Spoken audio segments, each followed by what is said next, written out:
I think according to her letter, it was over 800 that she mails out. Yes. And she didn't get a huge number at the last election coming in during that 7 through 12 time, so I'm okay with her changing the hours from 12 to 6 or 12 to 7. I think 7 gives it a longer range so that people who are getting out of work at 5:36 can get there. Yeah, that's what I wanted to talk about. People get out at 5:30. Yeah, Time to and then get back to commute. town. So we used to go 7 to 8, wasn't it? Yes. Now we're going 12 to 7? Yep, with the mail out of the ballots. Over 800. Yes. Yeah. And people can come in and do absentee ballots at any time that they want to. If they can't make it, they can still go into the office and do an absentee ballot if they so desire. All right, well, I would respect what how she feels. I mean, I wish we stayed an hour later. Being that we're changing things, and it's a drastic change. And folks, we have an ongoing meeting, so if I can ask you, please, if you have any conversations, please just take them outside, just so we can hear each other talk. Thank you. That's my only concern, because we're taking the whole equation from the morning out of it. Mm-hmm. And, you know, and we want to make sure people who may not do the absentee ballot have a chance to get there. So, I mean, I would like to go at least 8 o'clock, since that's been the norm in the past. So you want 12 to 8? I think 12 to 8 is fair. I mean, gives people enough time after dinner to get over there. You know, sometimes there's some type of sporting event going on at the school or something like that, so people need a little additional time. Okay. I'll let her know. Okay. Is that okay? Yeah, That's good.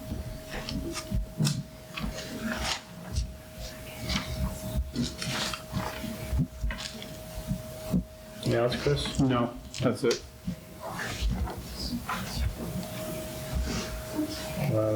Do departmental reports. No. There's a few that were there. Yeah, I will make a motion to approve departmental reports. This time we have it from the police department, the maintenance, and the fire department. second that motion. Any further discussion?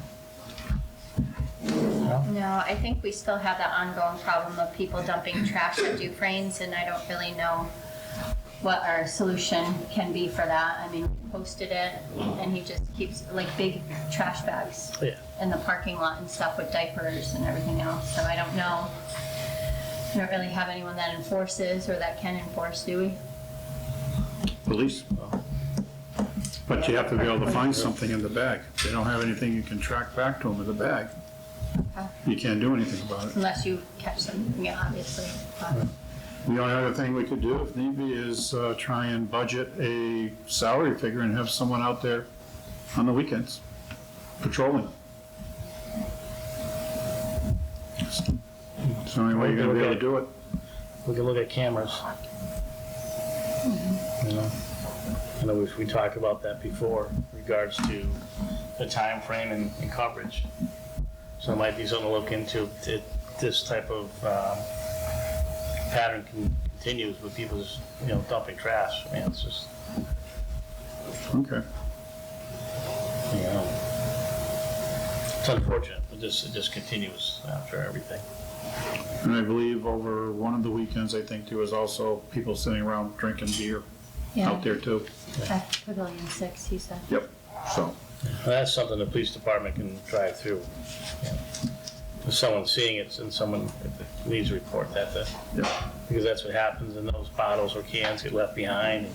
yep. I mean, they're not supposed to be on the property, you know, consuming alcohol at that point either. And I think Jeremy was also concerned about people walking through the trails where they're logging. So it's posted, there's signage up, and they're using their heavy machinery, and people are walking through. So that's also very concerning, because somebody's gonna get hurt. So I don't know how we can stop them, because it's not like they can put snow fencing up, and, because they need to move their machines around, and they're taking down trees for the health of the forest, and so. All we can ask is for people to do the right thing and follow the rules that are set in place, especially with the logging. It's for their own safety. Mhm.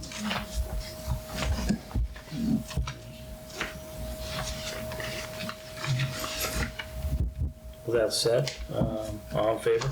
Aye. Anybody opposed? No? Okay. Approve minutes? We don't have any at this time. Approve and sign the sewer connection? You missed maintenance warrants. Yeah. You missed maintenance warrants. Bunch of them. I could go back to that, you know. Yes, you can.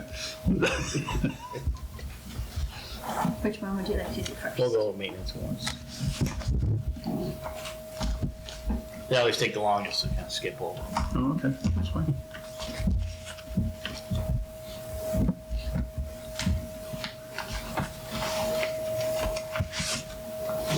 Okay, I'll make a motion to approve warrant number 58 dated 3/22/2024 in the amount of $141,048.92.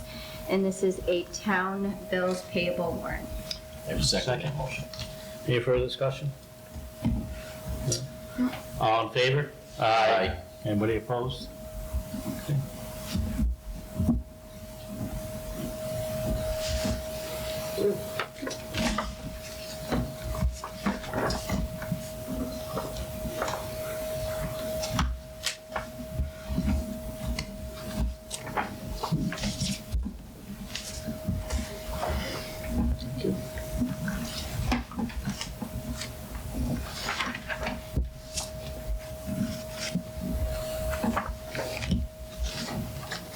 We'll make a motion to approve warrant number 58S. This is the bills payable school warrant dated 3/22/2024 in the amount of $105,945.22. Second. Any further discussion? All in favor? Aye. Anybody opposed?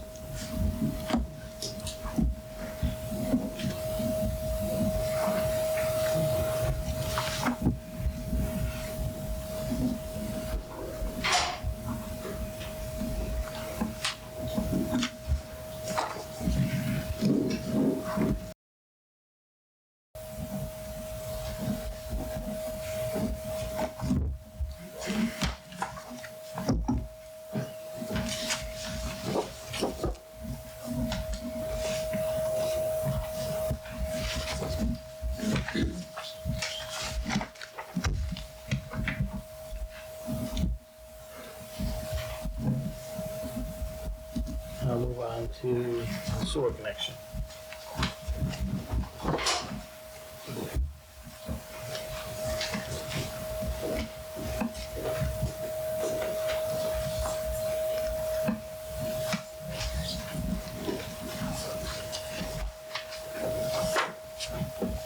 Alright, so this is a motion to approve Town of Granby Kellogg Hall Disposal Works Construction Permit number 24-198. Permission is hereby granted for Kinetic Estates construct or repair a sewer or drain at 43A West State Street in Granby, as shown in the application to install sewer or drain connection number 24-198, dated April 1st, 2024. They do have a map if you guys wanted to see it.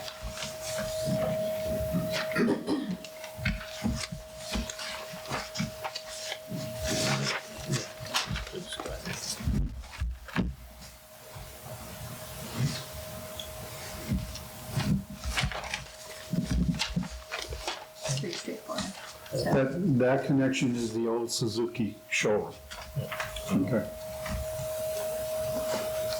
let me just paperclip it. So we have to make a, and that was my motion. The motion is approved. Yes. Is there a second? I will second that. Any further discussion at this time? Yeah. No? All in favor? Aye. Anybody opposed?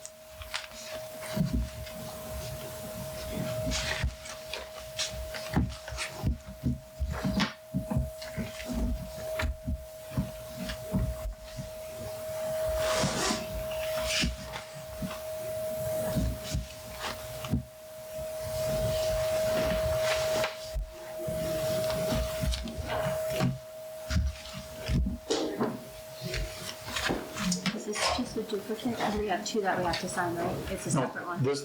that one is for the building, when you're looking to the right of the showroom, It's the one that sets back behind the gated in area there, the storage area. That, they're considering that to be their warehouse, Okay. and they want a separate connection from that building to the pipe. And when they say an estimated 900 per EDU, that was just from the company, what they're estimating? Because that's not what we. No, the 900 per EDU is what we have to pay South Hadley for any connection that is made to the sewer system, because the pipe goes to the South Hadley treatment plant. Okay. And that's just for a one-time setup, and then after that, it's the flat rate? Then it's the flat rate, yes. Okay, so I'll make a motion to approve the Town of Granby Hall Disposal Works construction permit number 24-199. Permission is hereby granted for Kinetic Estates to construct or repair a sewer or drain at 43B West State Street in Granby, as shown on the application to install sewer or drain connection number 24-199, dated April 1st, 2024. That's my motion. A I'll second? second that. Any further discussion? All in favor? Aye. Anybody opposed?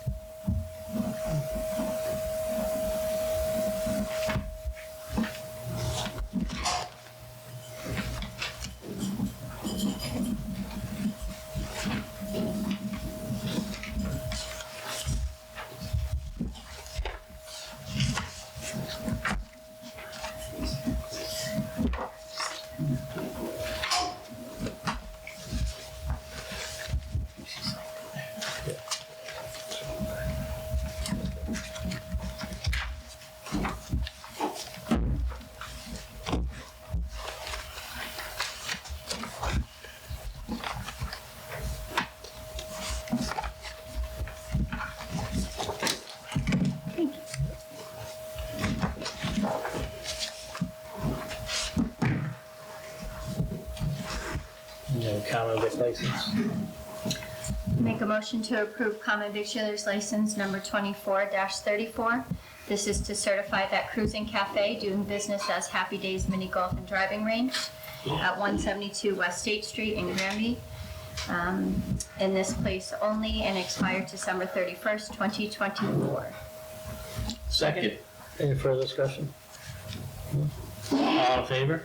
Aye. Anybody opposed? I have a question. Can I ask a question about this motion? Not normal, but I'll let you ask a question. No, I'm just curious. Would that golf range have to follow the existing rules in regards to their lights that the rest of the city, has mandated?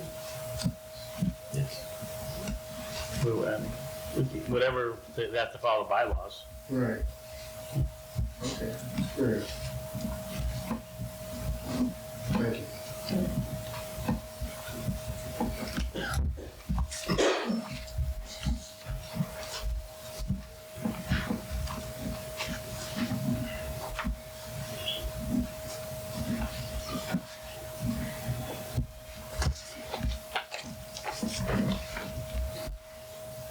Oh, thank you. Sorry.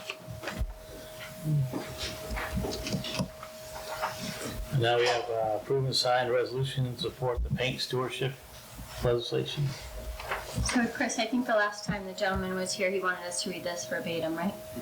Okay. So this resolution is in support of paint stewardship legislation. Whereas landfill capacity in Massachusetts has rapidly declined and no new capacity is expected, and the costs of hauling and disposal of waste materials have increased by over 30% in the last 5 years and are expected to continue increasing at similar rates. And a paint stewardship law would create a convenient collection network to properly manage all architectural paint from business and residential sectors, and substantially decrease inappropriate discarding of paint, which is a toxic substance that can cause harmful environmental pollution. And a paint stewardship law will divert paint from waste disposal to its best and highest use, whereby there will be a small but real decrease in the total waste going to landfills. And paint stewardship laws have been demonstrated as an effective means of diverting paint from landfills in our neighboring states of Connecticut, Rhode Island, Maine, Vermont, and New York. and allow supporting discarding of latex and oil-based paints at participating retail stores and transfer stations, has strong support from constituents, and municipal waste management systems were established a century ago to manage waste like ashes, food, scrap, and horse manure rather than the wide array of manufactured goods, including paint, which dominate today's municipal waste. And the Massachusetts Municipal Association passed a resolution which supports statewide producer responsibility legislation in January 2019. Now therefore be it resolved that the Select Board of Granby urges the Massachusetts General Court and the leadership of both chambers to view the pending paint stewardship legislation favorably and to take whatever actions are necessary to pass the paint stewardship bills into law, including voting favorably out of any and all committees. A paint stewardship law will begin relieving municipalities and consumers of ever-rising solid waste management costs, significantly reduce toxic waste going to landfills, and decrease greenhouse gases generated by the paint industry by 4%. Pending paint stewardship legislation in the 2023-24 legislative session includes bills H.823, an act relative to paint recycling, S.542, an act to establish safe paint stewardship, and S.551, an act relative to paint recycling. That's my motion. A second? I'll second that. Any further discussion? No. All in favor? Aye. Anybody opposed?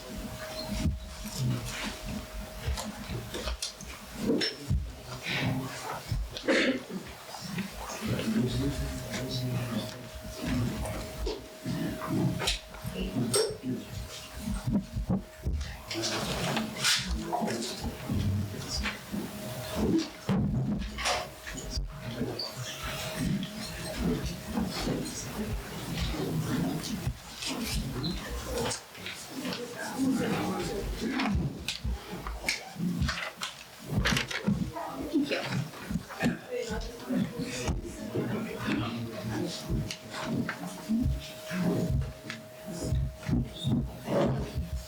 So, Yep.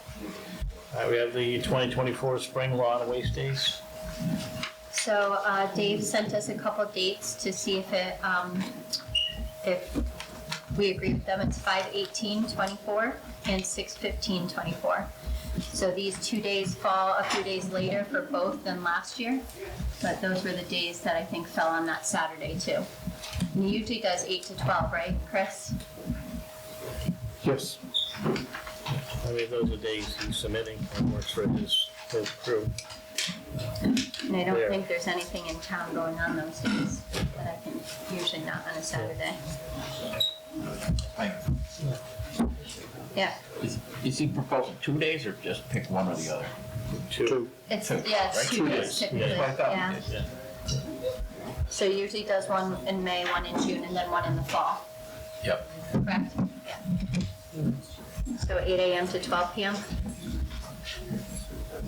And then as it gets closer, he usually puts up a flyer, right? We put up a signboard Sign. along 202. And then he usually has a flyer, oh no, that's I'm thinking of the hazardous waste day where it's a sign of how much everything is, Right. but that's different. Different, yeah.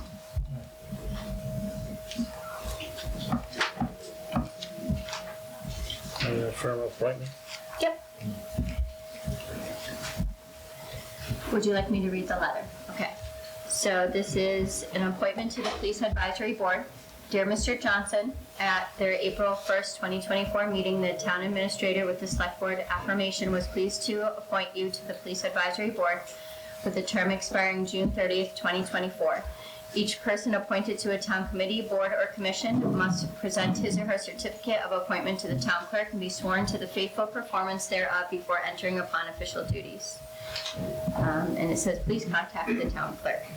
So I will make a motion to approve Mark Johnson to the Police Advisory Board. I will second that. Any further discussion? All in favor? Aye. Any opposed?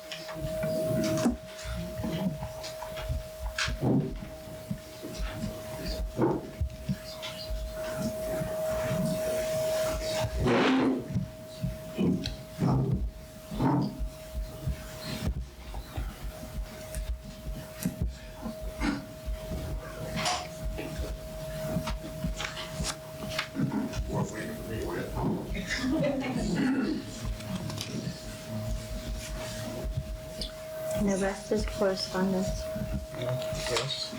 which we did already vote on everything we needed to vote on, special waste day.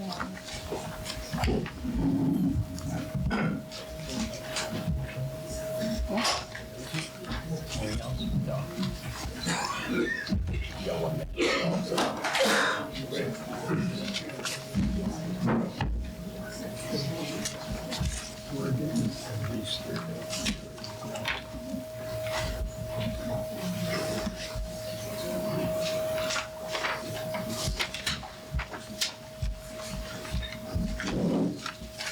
I'll grab it.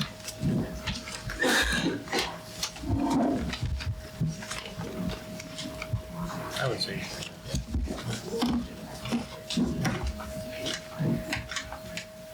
6 o'clock.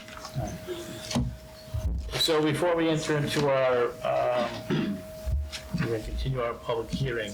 As I look around, I see a great deal of people here. But I will ask, I know before there were some concerns from people who would have a chance to speak and had to leave due to time. So I'm going to ask if, everybody's more than welcome to speak as I call on you. However, I do ask if you were here before at one of the meetings and you did have a chance, an opportunity to speak, I'd ask that you do give other people an opportunity to speak and voice their thoughts, opinions, and concerns as well. Okay? I know some people have filled out for the public comment sign-up piece of that. However, this is a public hearing, so I will call on the people that have filled them out, but I will ask, and I'll try to do my best to work my way around the room, but it is definitely difficult.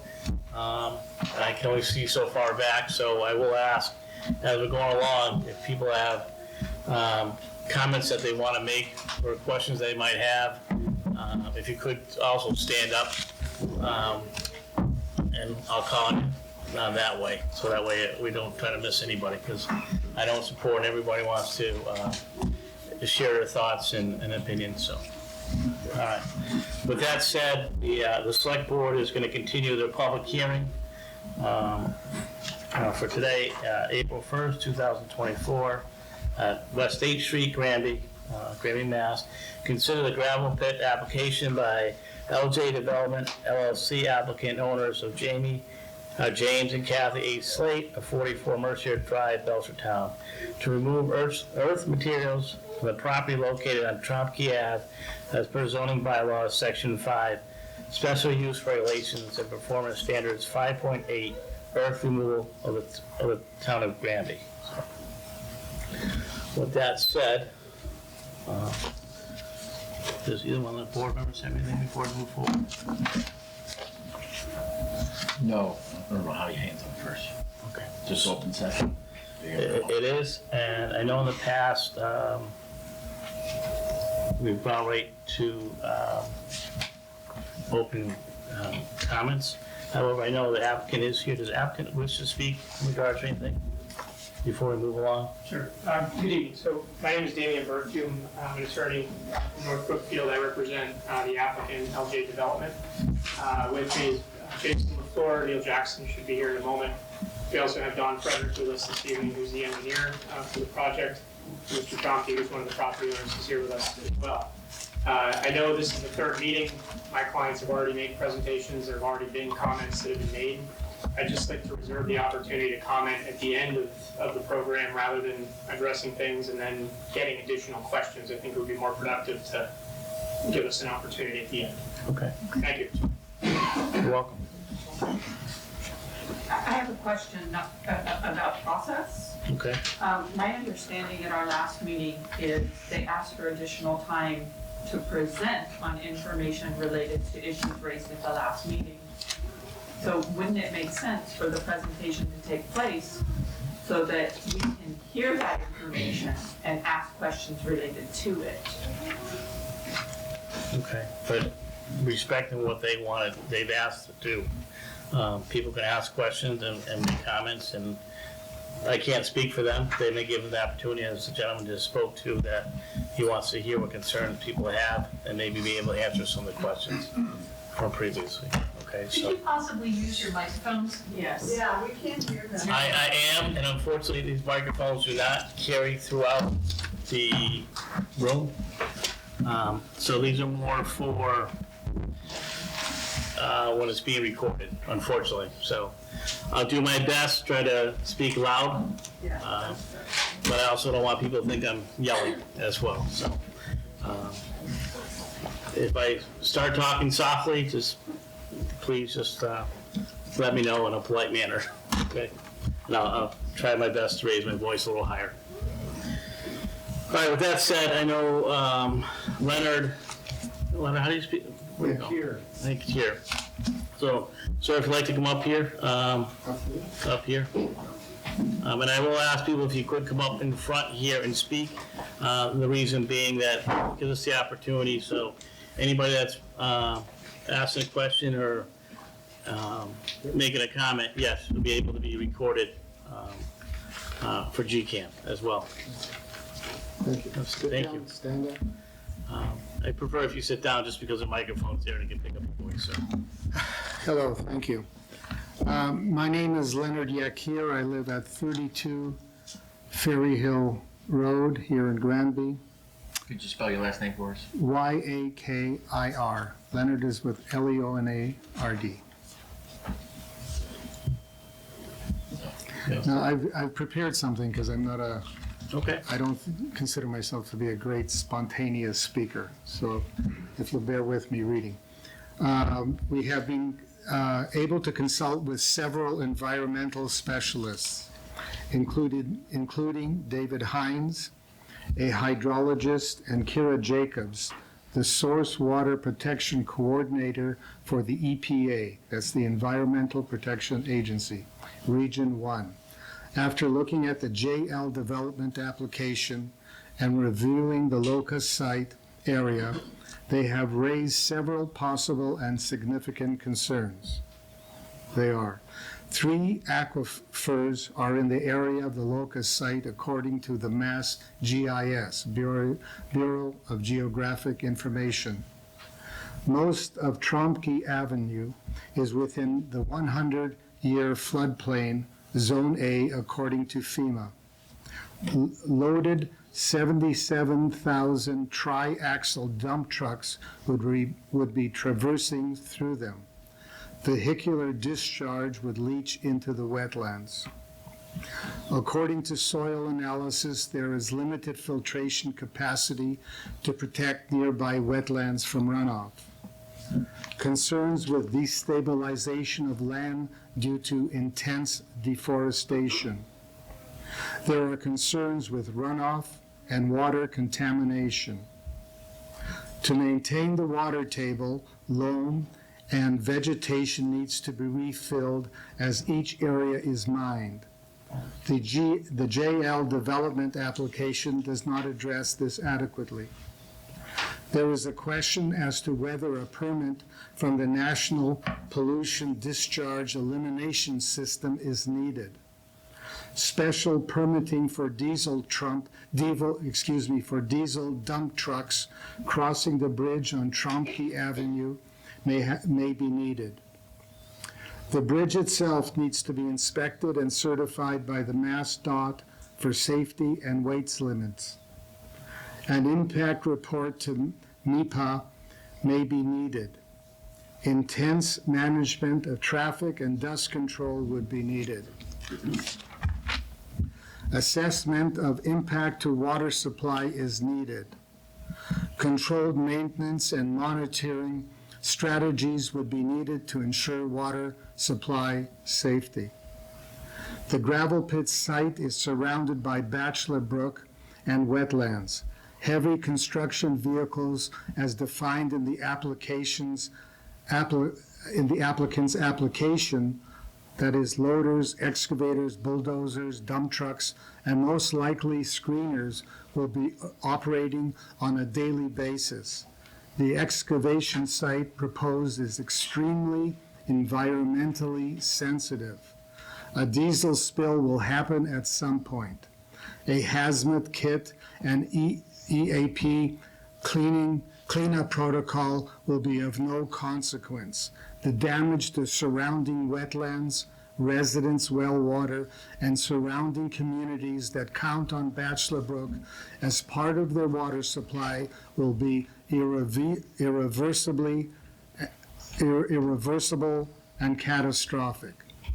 Thank you. I'd like to further say that from my looking at just quickly at the application, it seems like there's not a huge amount of individuals involved that would benefit monetarily or whatever which way from these gravel pits. However, the intense harm that will be done to the environment and future generations in this community will be of massive consequence. So I cannot see how the good of some people who are, some of which do not live in this town, nor live in this county, nor live in this state, will outweigh the incredible destruction for this community now and for generations to come. Thank you. Thank you. Do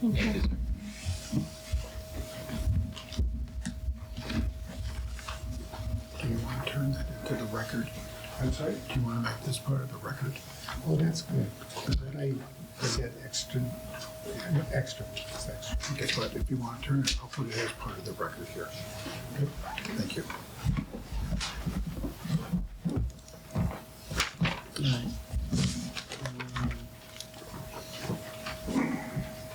So Alan Vandermark?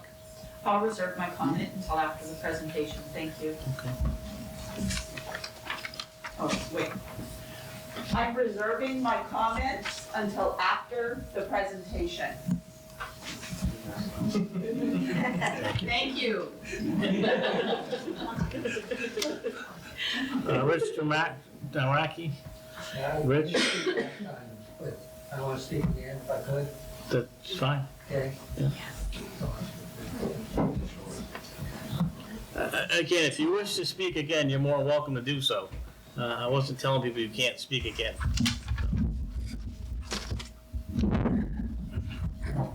My name is Rich Damaraki. I live at 428 Bachelor Street. I had a few comments I'd like to go over. First of all, there's been a lot of talk recently about the Granby Sand Plain State Park.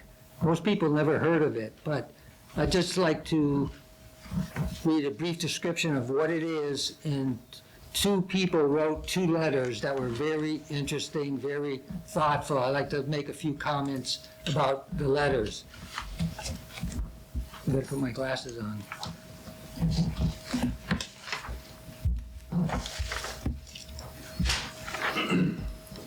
In reference to the Granby Sand Plain State Park, the 100-acre sand plain parcel is located south of the main park between Glen Meadow Lane and Lyman Street in the town of Granby. This flat parcel was once a remote transmitter site for Westover Air Force Reserve Base in nearby Chicopee. It became part of Mount Holyoke Range State Park in 2002. Now, I'd like to just read briefly some of the comments from two Granby residents. Justin and Jody Beaupre wrote the first letter.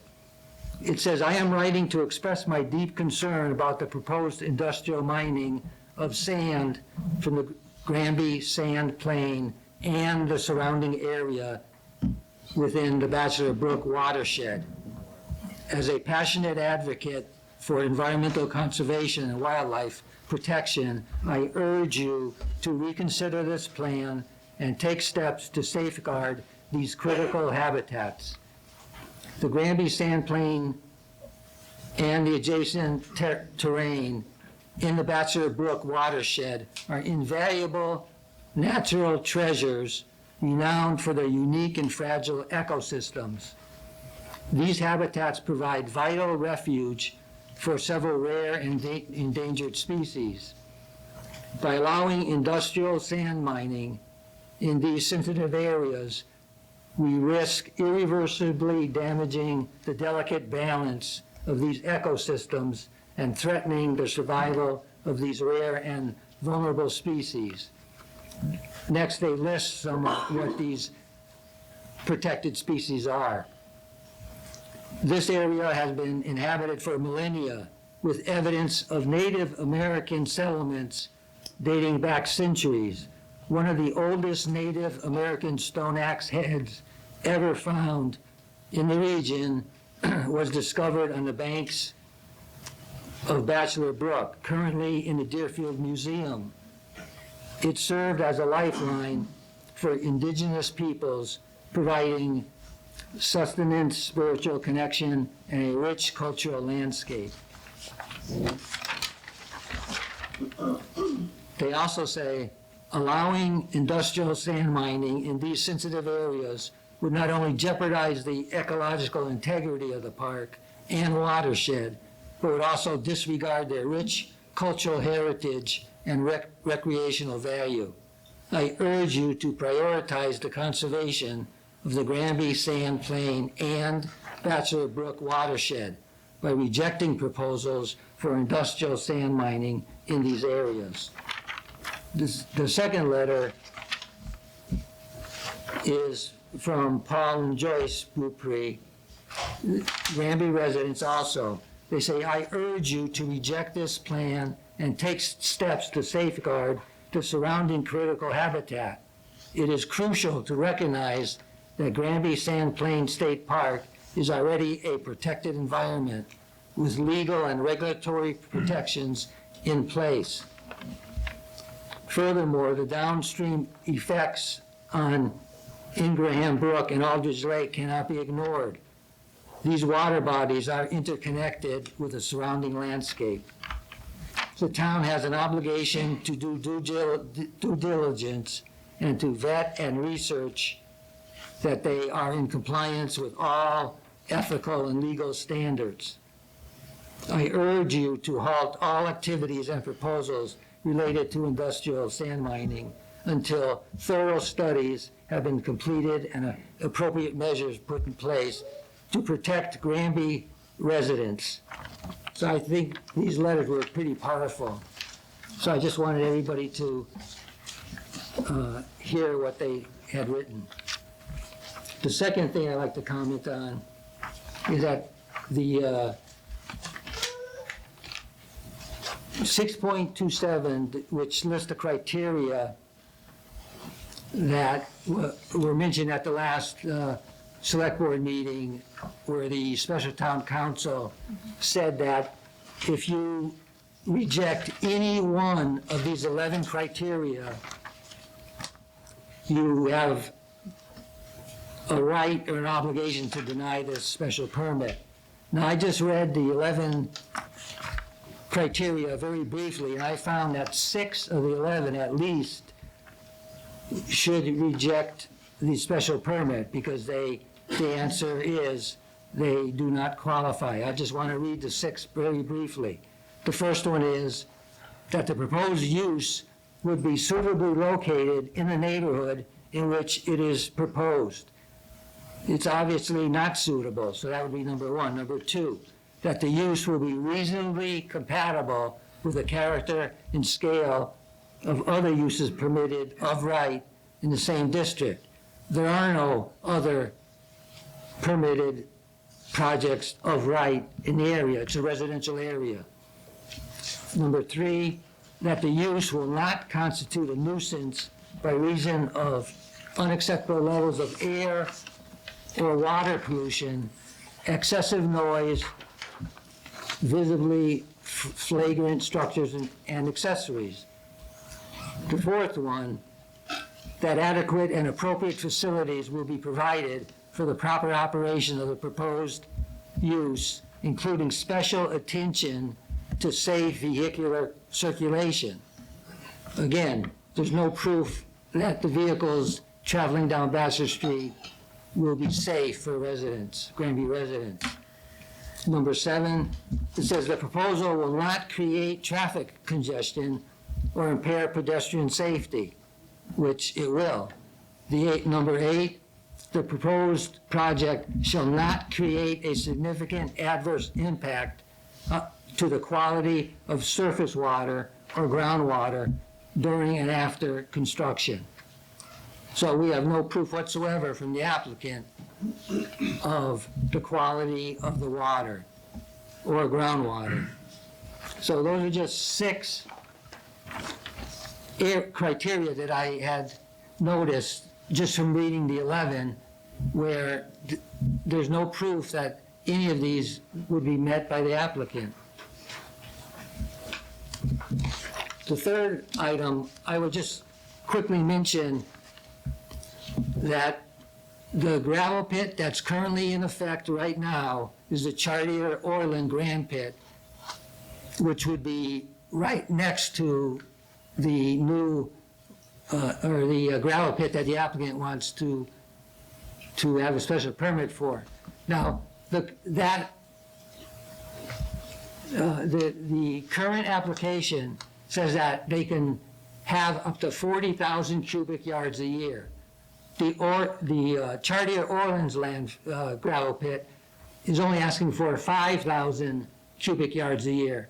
So the proposed applicant will be 8 times as large as the existing gravel pit right next door. 8 times as large, which is very large. Again, the applicant is asking for 40,000, up to 40,000 cubic yards a year. The existing Orland's Chartier gravel pit is only asking for 5,000 cubic yards a year. So the applicant's gravel pit would be 8 times as large. So I wanted to just point that out. The next item, I just wanted to mention quickly, I didn't want to mention any of the bylaws, but I did want to mention what the responsibilities are of the Conservation Commission and the Planning Board and the Zoning Board of Appeals. Now, this comes right out of the Granby bylaws.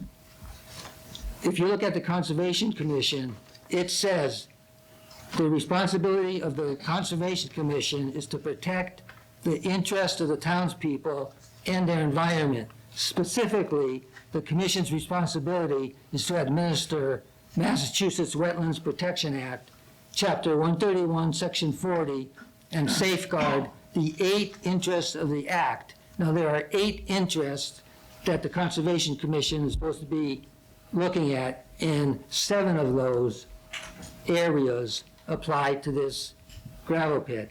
And I'll just read them briefly. Private and public water supply, groundwater protection, pollution prevention, flood prevention, prevention of storm damage, wildlife habitat and fisheries. And I'll give them one. It says land containing shellfish. I don't think there's any shellfish in there.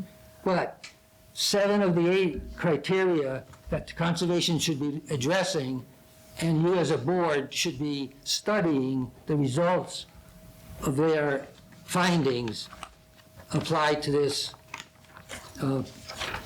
special permit. Now, if you get to the Planning Board and ZBA, just briefly, if you look at the floodplain district, again, I'm just reading what they're responsible for. All development in the district, including structural and non-structural activities, whether permitted by right or by special permit, must be in compliance with Chapter 131, Section 40 of the Massachusetts General Laws and the following. Now, there's 2 areas that affect this special permit. Wetlands protection regulations, Department of Environmental Protection, currently 310 CMR 10.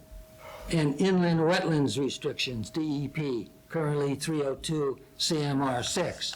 So those are 2 areas that the Planning Board, I believe, and the ZBA are responsible for, and the board is responsible to make sure that they comply with these regulations. All right, Rich, I'm just going to stop you there because I know there's many other people that want to talk, so, I'm on the last one, all right, very quickly. quickly.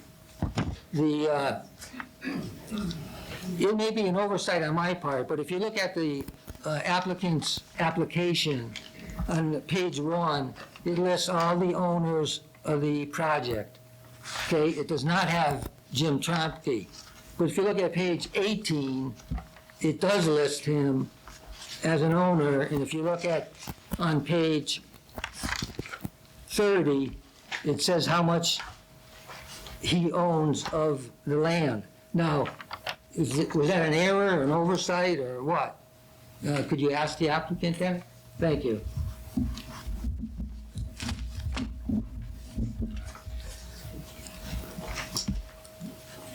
That's it.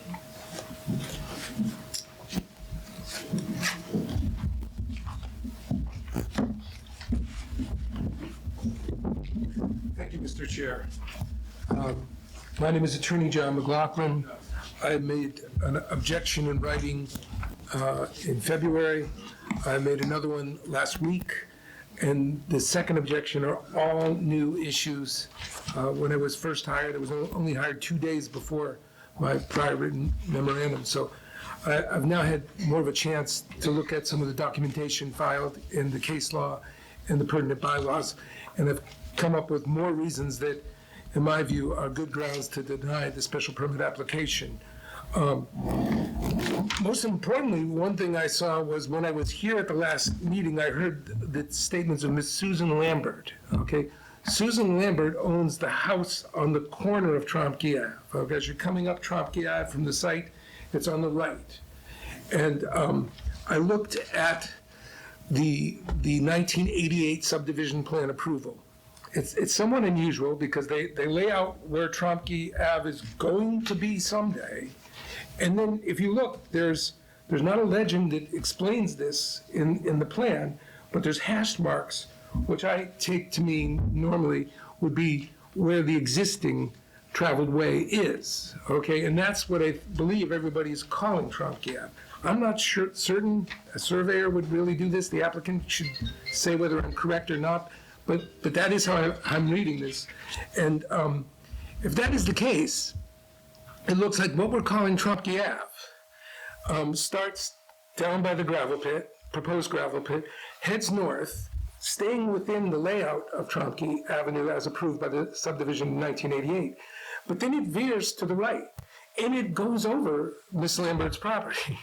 And she initially said, I don't think they have the right to do this for, this massive industrial gravel pit. And I looked at her initial deed, and it just says, your property is subject to an easement right of way, which is a general term which could be bad for her argument. But what I did was, I didn't do a full title search, but I went back and looked, it's called a historical clause, meaning just look where this deed came from, where this deed came from. And I found that it appears that the first time Miss Lambert's property was subject to a right-of-way encumbrance was in 1931. I've given you a copy of the deed from 1931, and the deed in 1931 references a plan that is filed of records in the Registry of Deeds. And so my Exhibit A shows Tromke Ave in the area in yellow is what I think is actually all that we're using as Tromke Ave right now. But as you can see, up at the northern end, it goes off the layout of Tromke Avenue and goes into Miss Lambert's property. Then Exhibit B is the deed from 1931, and Exhibit C is the plan from 1931. But the critical point is the deed that actually established the right-of-way, the easement over Miss Lambert's property, says that she's subject to an easement as it was laid out in 1931 and for what it was used in 1931. This presents two issues. One is overloading an easement, and that works this way. If you have a piece of property that's subject to your neighbor's property driving over it, your neighbor can't then buy 30 acres and put a subdivision in and then drive over your property. That's overloading the easement. The easement that encumbers somebody's property is only for the benefit of the property that it was originally designed to serve. Now, the applicant's got to show that in 1931, this little right-of-way that goes over Miss Lambert's property went all the way south to the gravel pit. I don't know, I mean, but it's not my job, they should show. On the plan from 1931, it says that the easement goes to Downey Place. I don't know where Downey Place is, to be honest, but I don't know how far south Downey Place is. If Downey Place isn't as far south as the gravel pit, they have no right to travel over it for anything. The layout of the road was approved, but they're not using the layout of the road. Up at the very northern portion of what we're calling Tromke, they're not using Tromke. They're using this old 1931 right-of-way, okay? So it's quite possible that they are overloading the easement by using property that's not entitled to use the easement. The other thing was that the 1931 easement said that it's as it is used in 1931. I don't know, but I believe that the evidence would show that in 1931 it wasn't used for industrial uses with thousands of trucks. It was probably used for agriculture and residential only. And that's all that they can do over this woman's property. Like I said, I don't represent her. I heard her last time. I looked at the title, and I think her argument actually makes sense. Now, your board is not the board that would usually deal with an easement issue or a property right issue, but there is some case law that says that if an applicant's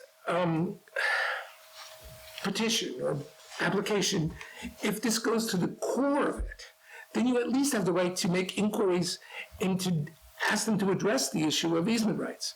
And I cited to the case in my memorandum. And right now, as far as I can see, there's a real question as to whether they can do this without building Tromke Avenue as it was approved.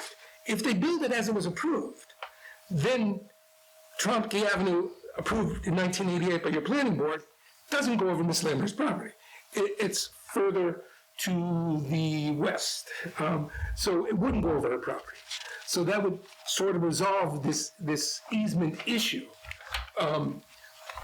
And that gets to another thing that I noticed was, and that's the issue of upgrading Tromke Avenue. Now remember, in 2010, your board said, if you're going to do this, you have to bring Tromke Avenue up to subdivision standards. And it's just a single handwritten line in ink. It doesn't lend itself to saying with waivers. So it should be as wide as it's supposed to be, with sidewalks, with curbs. I mean, that's what they got. And they're going to have to do that. I don't see any way around it. I looked up your definition in your zoning bylaws of development, and it clearly includes doing excavation operations. That is a form of development. So they can't say, oh, there has to be more buildings put there, there has to be building permits. No, the word development in your bylaw includes what they're doing right now. And they're developing beyond the 10 lots that were shown, so they have to build this road the way it was designed to be built. That would resolve this easement issue. The other thing is that the one thing that's also clear when I was talking about how the uses in 1931 and what they're doing now are different is clear because if you look at your section 3.0 with the subsections and the table of uses, it's clear that earth extraction is considered an industrial use. I don't think they were using this 1931 easement for industrial uses. So if they're going to move forward, either they have a huge easement problem, or they really have to build a road.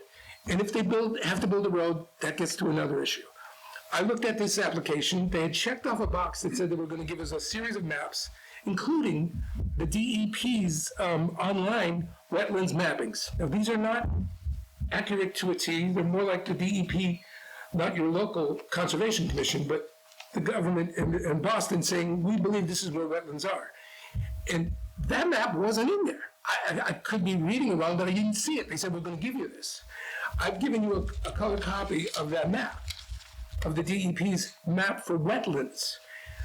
And to me, it looks like much of Tromke Avenue goes directly through wetlands, both sides, right up to the edge of the road. If that is the case, and they have to bring Tromke Avenue up to subdivision standards, they're gonna have a huge problem, because they're gonna have to totally obliterate wetlands on both sides of the road. And that's a real problem. If they try to replicate more than 5,000 square feet, it gets into all kinds of DEP Commonwealth problems. And all I'm saying is, I didn't see this map in there. It should have been in there. I would have hopefully noticed it last time, but I've given you the map that I created just from making a PDF of the section of the state map that they said they were going to give to you that I didn't see before. The other thing that I noticed, that might be relatively minor, but this is an issue I didn't talk about as much before, was that they were supposed to, in this town, anytime you go for a special permit, you have the general special permit terms you have to abide by, and then you have the particular ones, whether it's a solar array, or a cell tower, or marijuana, or in this case, earth removal. And the earth removal one said we're supposed to give a document or exhibit with a full statement of the purpose of the earth removal, in writing. Not just come here and say, some of this sand's gonna be used for Title V in this town.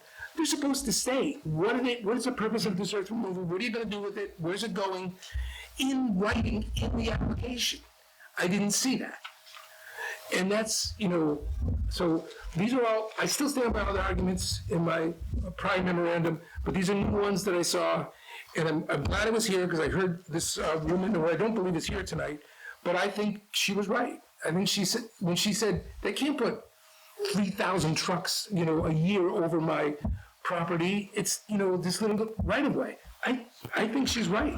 I mean, the applicant should at least explain how they can do this to this poor lady. I mean, I think she's right. She's not my client, but I think she's right. And I don't see any reason to grant this.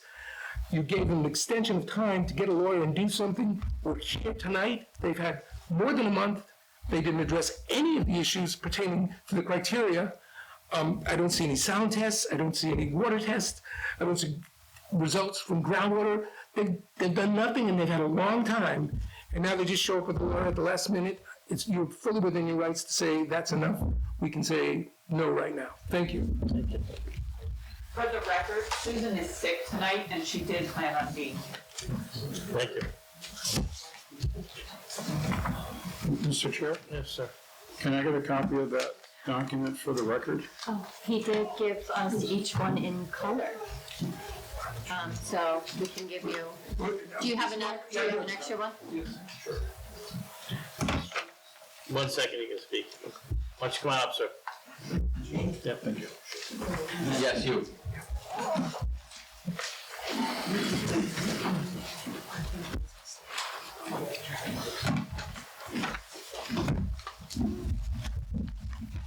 My name is John Semanek. I've been a resident of Granby for 25 years now. I live at 247 Bachelor Street. All my concerns regarding the potential environmental impact of this proposed gravel pit have been addressed. So I'm going to speak to it simply from a financial concern basis. And I just found out through the courtesy of one of my neighbors about this meeting today, so I have not been in attendance, so if the questions are redundant, you'll have to excuse me. I would like to know, and it should be a matter of public record, what the tax revenue from the Tromke Avenue gravel pit is. Do you happen to know that? I'm not the applicant, no. But is there a representative here from the assessor's office? Is the town accountant here?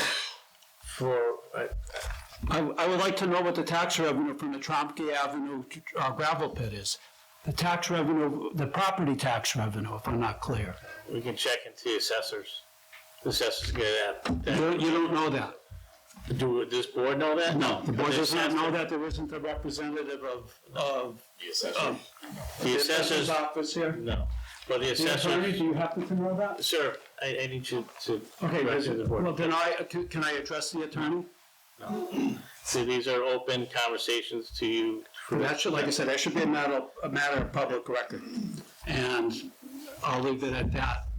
It shouldn't be up to me to have to go to the assessor's office to determine that. That should be part of the presentation. And the other thing is relative, and I would like to know what it is relative to the residential properties. Because if you're going to assume the risk, then you have to do an analysis of the tax revenue relative to the potential liabilities. And particularly because this is a limited liability company. And that being said, the owners are typically not held personally responsible for the LLC's debts and liabilities beyond the LLC's assets. You cannot go after them personally. Nor would they probably wouldn't have enough wealth to cover any potential catastrophic type environmental problem. And that being said, I don't know what they have for insurance coverage beyond the assets of the company. That needs to be known. And the other thing that would be concerning to me is who owns the trucks? Are the trucks owned by the applicant? Are the trucks owned by independent operators who God only knows if they're insured or how they're insured? And that's another matter entirely.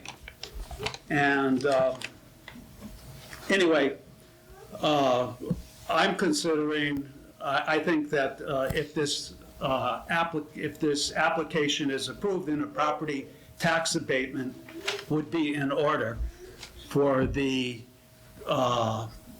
residents on Bachelor Street and Tromke Avenue. And I've omitted one question that I had here, and I think I know the answer to this. Is who is responsible for the cost of maintenance for Tromke Avenue and the bridge? I'm sure it's the town, but it will ought to be the gravel company if they are going to have it for their use. Because I would be fairly certain that the cost of maintaining and regrading and resurfacing and whatever else you got to do with that road will far exceed whatever revenue the town is getting from the property tax. And that's the only thing that you have to benefit. And it's not a benefit to any of the Granby taxpayers, really, if the cost of maintaining Tromke Avenue and our loss of enjoyment Just so you know. on Bachelor Street. My understanding, so you know, from previous meetings, Tromke Ave is a private way.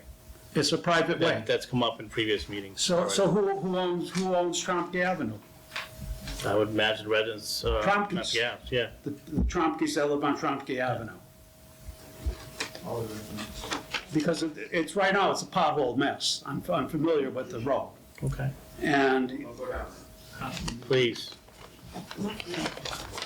I prefer not to actually go down there. And in the event of an environmental accident, I'm just going to use I know it's not, I'm going to just use an analogy. There was a train derailment in Palestine, Ohio on February 3rd, 23. Please give me the courtesy of 2 more minutes. And it was Norfolk Southern Freight, who has considerably more assets than JL Development, or LJ Development, James and Catherine Slate from 44 Mercier Drive, Belchertown, Mass. And they haven't made the citizens of Palestine, Ohio right yet. And there's certain things that you can't come back from. That would be Bachelor Brook becoming very heavily polluted. Now, if you don't think that accidents don't happen, where they're about to construct the rotary on 202 at the end of School Street and Route 202, they've already had a spill, a hazmat spill.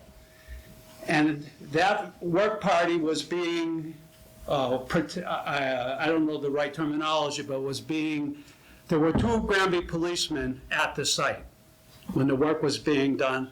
There was an accident between the passenger van, and I don't know what the second vehicle was, but Relentless Towing from Belchertown had to come and remove the passenger van. I don't know what vehicle was involved with the, what the other vehicle was involved, because I did not witness the accident. And anyway, so the accidents do happen, and there was a hazmat vehicle at the site, so I don't know what needed to be cleaned up. You can verify that with the Granby Police Department. You can verify that with Relentless Towing. You can verify that with the utility workers that were at the site, because I did not witness it. I drove by in the aftermath. And one other thing, as long as that project's going on, and I don't know when this will be granted or denied, that I find it hard to believe that the gravel trucks are going to go up Bachelor Street to School Street to get involved with the construction that's going on at that intersection.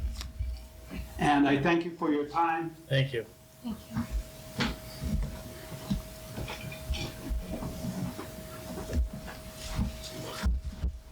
Anybody else? Well,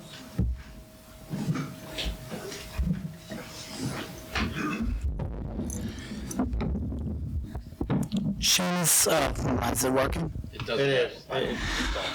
Seamus Connolly, 21 Fairhill Road, Granby, Massachusetts. I would like to say on the Bachelor Street, on the Trompe Ave construction, or whatever you guys are calling it. It is the fact that the Board of Health had written a letter to the Select Board in saying that they disagree with this project.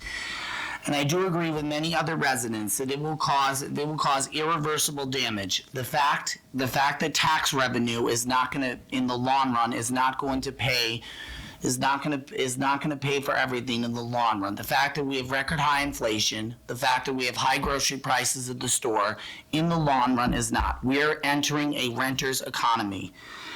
And the fact that Bachelor Street borders McDuffie schools. And from my time volunteering at McDuffie, as well as the Granby Booster Club, I have met many of these, rich, spoiled kids who go to McDuffie schools.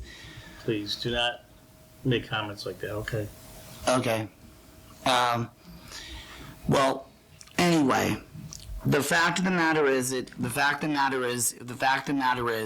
the noise and nuisance bylaws it will affect Granby's noise and nuisance bylaws. I have looked into it. It would affect Granby's noise and nuisance bylaws and irreversible environmental damage. The fact of the matter is, if there was an environmental damage at Trompe Ave, people would be talking about it for decades, if not centuries. In the aftermath, endangered species.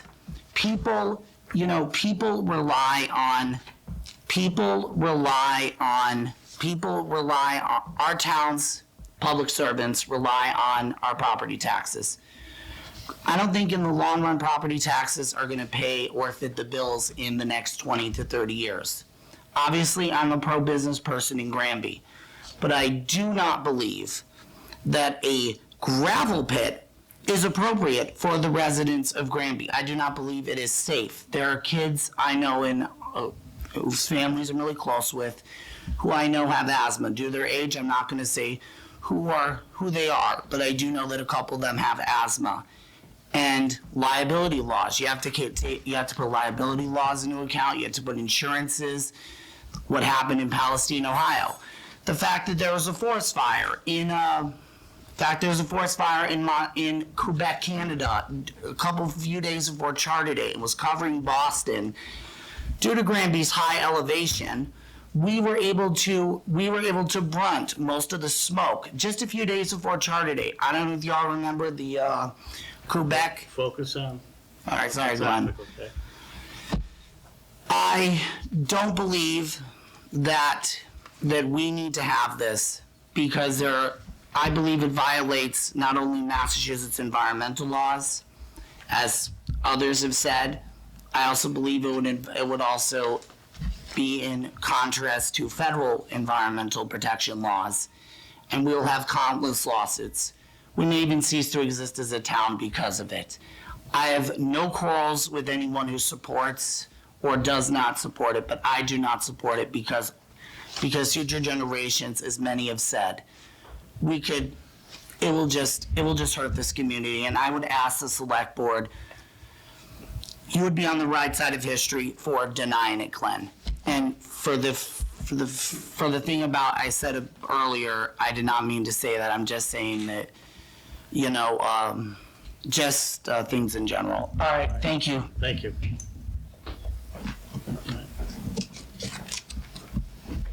We'll see someone's hand there.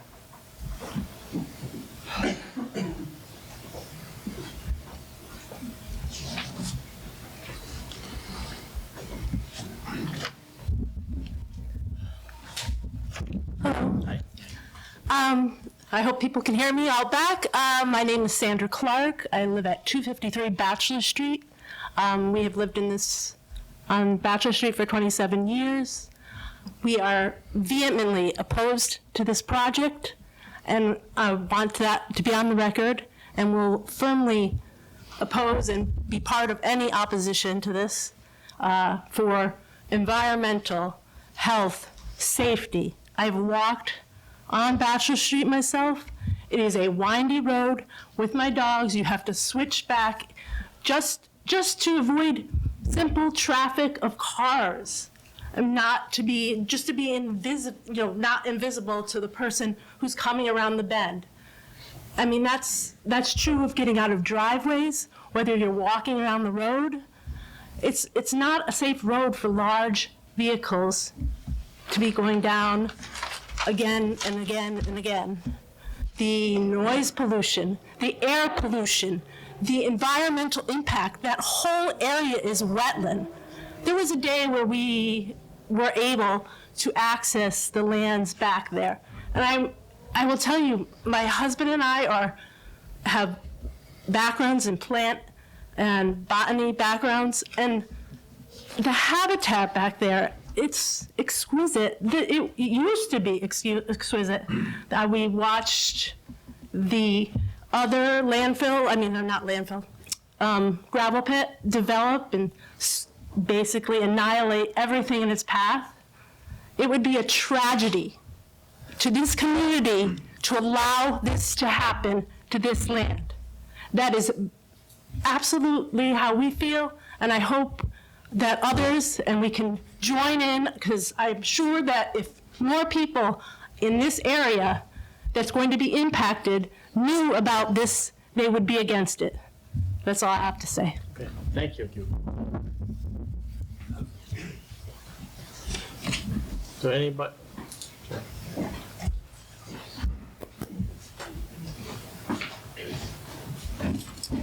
Good evening. My name is Eric Gilbert. I live on 409 Bachelor Street. I would just like to say I am for the project.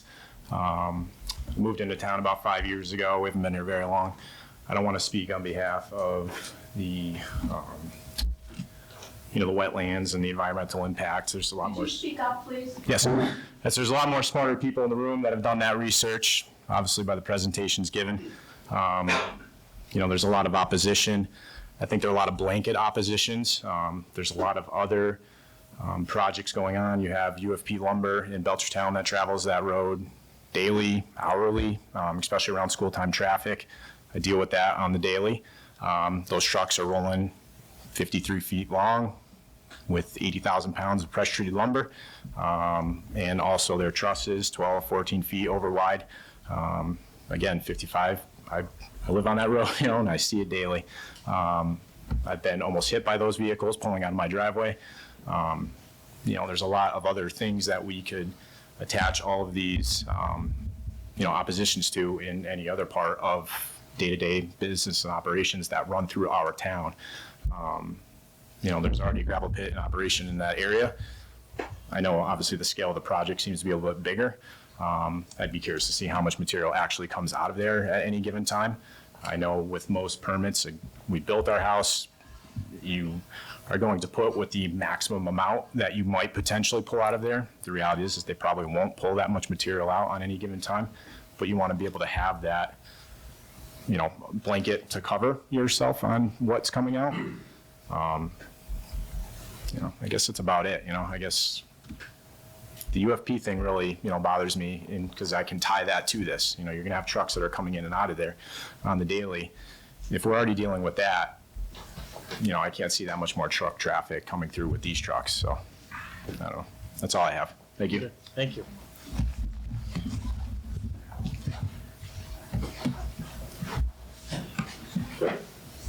Well, yep, yes.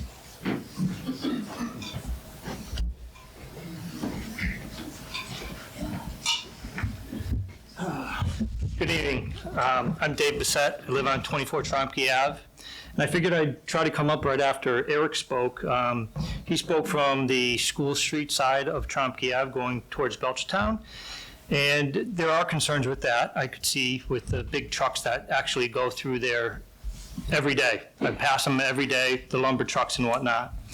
But I'd like to address the smaller side of Bachelor Street where Tromke Ave is. First, I'd like to address a few concerns I've heard in past meetings and I've read on social media. The first being the traffic that would be created on Tromke Ave. For those that don't know, Tromke Ave is a private road, and it is maintained not by the town, but by the people on Tromke Ave. So we take responsibility of filling the potholes and not plowing. We do have something with that, with the town with that, but we do take care of the road from start to finish. Okay. So really, there shouldn't be any concerns from the townspeople about Tromke Ave. It should be more concerns from the residents on Tromke Ave for the upkeep of Tromke Ave. Okay, I've lived on the street for 10 years, and I've never had any problems with delivery trucks. I've never had any problem with Amazon. You have UPS trucks going up and down it. You also have, FedEx. We all have oil or propane that go up and down Tromke Ave. And, so with regards of the wear and tear on Tromke Ave, really it's going to be, shouldn't be an issue because from what I believe that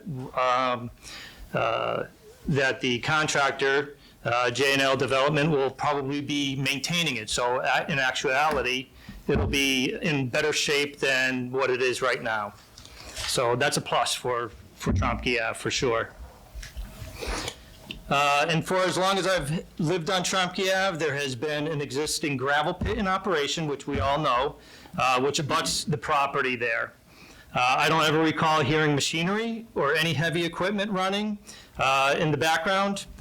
Basically, it has never really come to mind that there actually is a gravel pit operating within walking distance from my house. I hear all the concerns of the noise and the air pollution. I don't think I've smelt any diesel. So from my personal opinion, I don't see any concerns with air or environmental quality being, affecting our, noise and our hearing and whatnot like that. And very little sound pollution. Also, I travel home from work, coming up and down the part of Bachelor Street from Tromke to School Street. And I travel about 3:15 to 3:30 every day. And honestly, there are many trucks that drive down that street. There's triaxles, there's big electric utility vehicles, there's tree service vehicles that drive up and down that street, and they use the same street, the same area, going around the same curves and all those same issues that everybody's concerned about. They're already being operated on that area.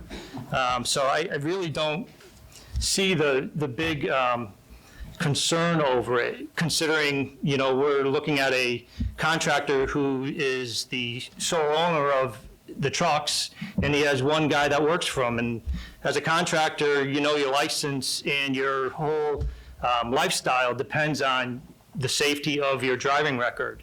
So crossing lines and whatnot, I don't see that happening with J&L construction. So that's all I have to say. Thank you guys for your time. Thank you. Gentleman right here? Yes.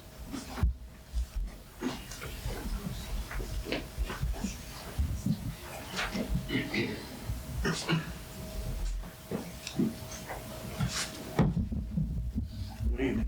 evening. My name is Dave Trompke. I live at 23 Trompke Avenue. I've lived in this town my whole life, which is 75 years. I was a police officer in this town for 32 years. And there's never been an accident, whether it's Bachelor Street or anywhere else in the town, involving a dump truck and a pedestrian or a bicyclist. Within a mile of Trompke Avenue, there has been 5 gravel pits. There was the Griswolds on Bachelor Street, Greg Orland's. There was directly across from Trompke Avenue was the McAlpine gravel pit.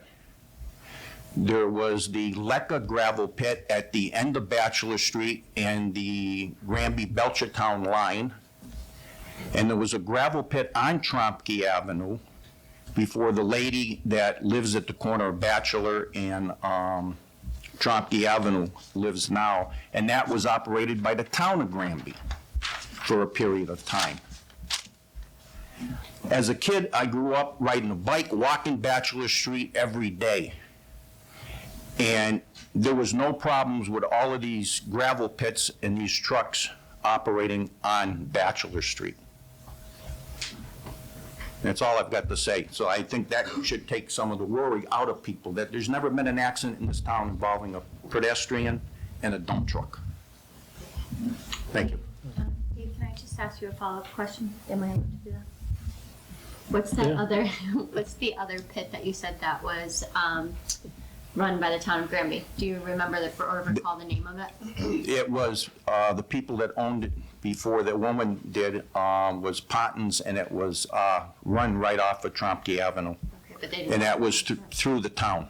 The town was pulling gravel out of there. Thank you. Thank you.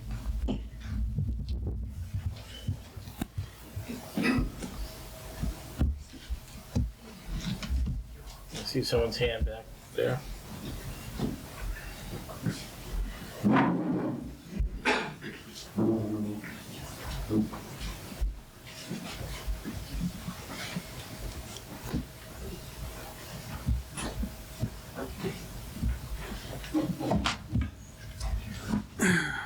Good evening. My name is Paul Beaupre. I live at 313 Bachelor Street, and I've lived there for 51 years. I guess I'm going to make a couple of assumptions, and correct me if I'm wrong. None of you are doctors. Your job as selectman would include do no harm to citizens of Granby. I am a Vietnam vet who suffers from the effects of Agent Orange. I have COPD. My wife has 52 years, has asthma, and our doctors have warned us about the effects of increased dust in truck traffic. I have a letter from my wife's doctor, and the VA moves slowly, so I don't have one from them yet. I'm not a doctor, I'm not a scientist, so I have to believe what the doctors tell me. I haven't heard of any studies completed by the applicant to the contrary. I wouldn't expect the town would have the burden of proof of applicants per position. I'm requesting that the appropriate studies be done to ensure the safety of the Granby citizens affected. I urge you to halt all activities and proposals related to the Trompke Avenue gravel pit until thorough studies have been completed and appropriate measures put in place to protect the citizens of Granby and the interconnecting ecosystems. I have another impromptu situation here. Just so you know, so that there's no work going on in the gravel pit this particular time. This is Okay. for the applicant for a permit. All right. And in some of the comments here, I've lived there for 52 years. I am retired, my wife is retired. So I see the amount of traffic that goes up and down that road, and it's minimal. The gravel pit that Mr. Orland is operating, to the best of my knowledge, I only see him going in and out of there, and he's a single truck operation with his building of homes. Years ago, I was a paving contractor for 11 years. And in those years, I am not a engineer, but I worked for many engineers, from Mobil Oil, Republic Oil, and I paved their parking lots for their gas stations. I paved Pizza Huts. I did gas station for Republic Oil. I did the parking lots for Providence Hospital when it was operating. And the construction of Bachelor Street was leveled out, and a one coat of asphalt done on that road. And I do not believe that that is proper construction for that type of use. Okay? All these lots that I ever did had at least 2 inches of base asphalt and a minimum of 1.5 inches of top asphalt to hold up the heavy use. These trucks are heavy, they're twin screws, they bite. The entrance to the Tropic Avenue is going to get chewed up to nothing. When they paved the street, I measured the thickness of the asphalt in front of my driveway, and it was 2 inches. That's what they do for driveways today for a quickie job. So I think that some core samples should be done of the roadway to see if it can uphold that type of traffic. And if not, this town is going to have a much bigger expense than the $100 permit or whatever the permit is. And that's it. Thank you. Thank you. You want the letter from the doctor? If you could give it to Mr. Martin, please.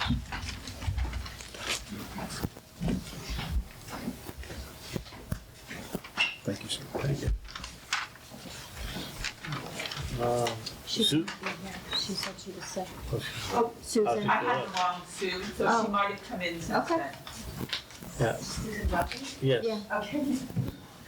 There are a lot of Susans around here. How did she fill it out? She was sick. Hi, I'm Susan Bruffy. I'm at 310 Bachelor Street. I really don't want to be here, and I'm sure that probably you don't either tonight. I started last night trying to make a list of the cons and pros for this gravel pit in Granby, and when I got to 132 cons, I stopped. The list of studies that you've verified for health, safety, environmental issues associated with operating a gravel pit in a residential area, it just goes on. And the board, you've been provided with just a sampling of all of those studies. In addition, as people have mentioned, it's my understanding that the tax base for that property is not increased at all. So there's not a tax revenue increase for Granby. There are no additional jobs for Granby residents. JL Development is a Belchertown company, and he mentioned just has 2 employees. The taxpayers in the end are still going to be responsible for road upkeep and the consequences of contaminating compromised well water, air, noise pollution, the traffic safety. And the pros, again, has mentioned there's a $100 application fee, which is great. And some of the sand for Title V that Granby residents need would be provided, but that's just really only a fraction of the sand that will be taken out of there. And we've have given you a list of all of the area gravel pits that do provide sand for Title V, and one of them is right here in Granby. So I've just had a really hard time understanding how passing this permit would be a benefit to Granby in any way. I really do appreciate the fact that the applicant has the right to due process, and I think that's what we're doing now. And the Tromke family definitely has a right to use their land for profit, but most assuredly, it's not when it endangers the health and safety of Granby residents, the environment of Granby and surrounding towns. Bachelor Brook feeds into South Hadley water system, so you can bet they've got their eyes on us. On March 25th, the Select Board Special Counsel, did advise the Select Board that if any one of the 11 criteria listed in the Granby zoning bylaw 6.27 were not met in full, that the Select Board would be justified in declining the permit.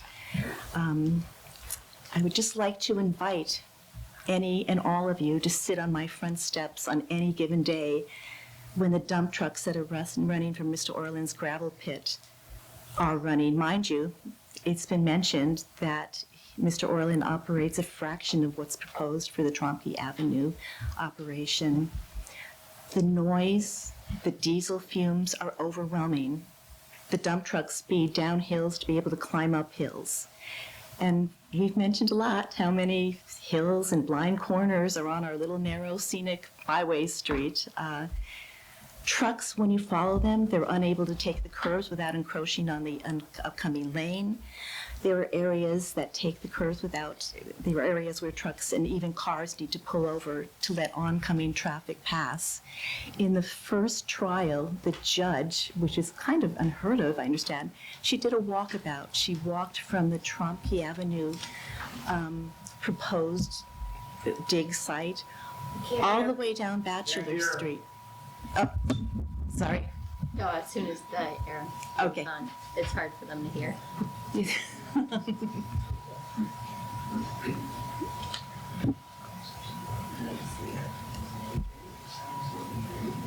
can keep going. Okay, it's not going to stop, right? Okay, all right, I'll just try. Okay. Anyways, she saw firsthand what it was like, the traffic on Bachelor Street and School Street, and she was able to look at where the dump trucks would be driving through the wetlands over a Bachelor Brook tributary to get to the site. Yet the Select Board, if you went and you spent a day doing that, you would not need a third-party assessment to know that in the bylaw 6.27, number 1, 2, 3, 4, 5, and 7, they couldn't be met, and you just don't need even an assessment for that. People have spoken to the health issues in the area. Many people who live close to the proposed site live with COPD, asthma, advanced cancer. We have a veteran, Paul mentioned, who's been exposed to the burn pits in Afghanistan. But as a neighbor, I think we worry most about a resident who lives where the most intense diesel fumes would be generated. It's by the exit of Tromke Avenue where all the dump trucks would be coming up at the steep grade hill. That's where you really smell the diesel fumes. She's being treated by a team of doctors for a severe mast cell autoimmune disorder, and we already know that truck diesel fumes trigger intense reactions and breathing problems. She currently can take steps to protect herself by staying out of harm's way and masking.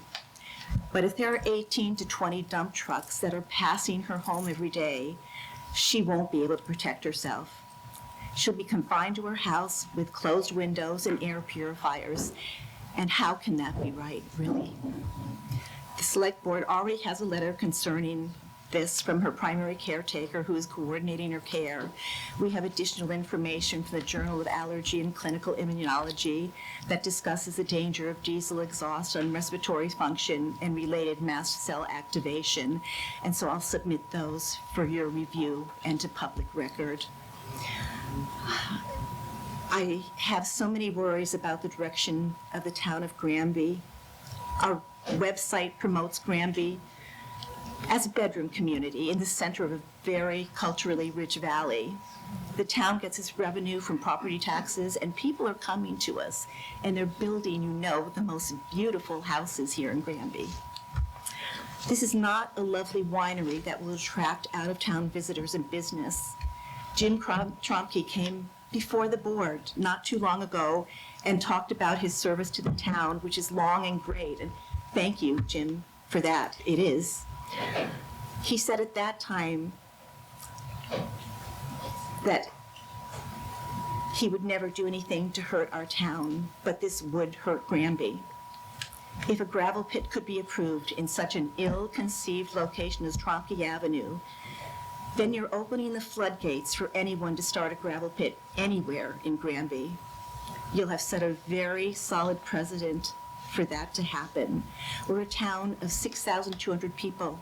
We already have 4 gravel pits. How many can we afford? We do want to have a thriving, safe community that attracts new, involved families.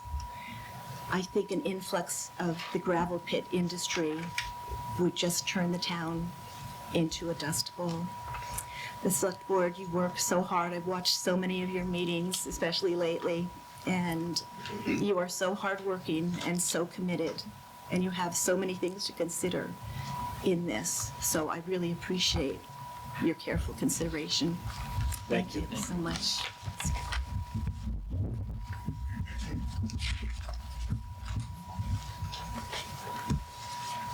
Mr. Martin. Thanks. Sir? Yep.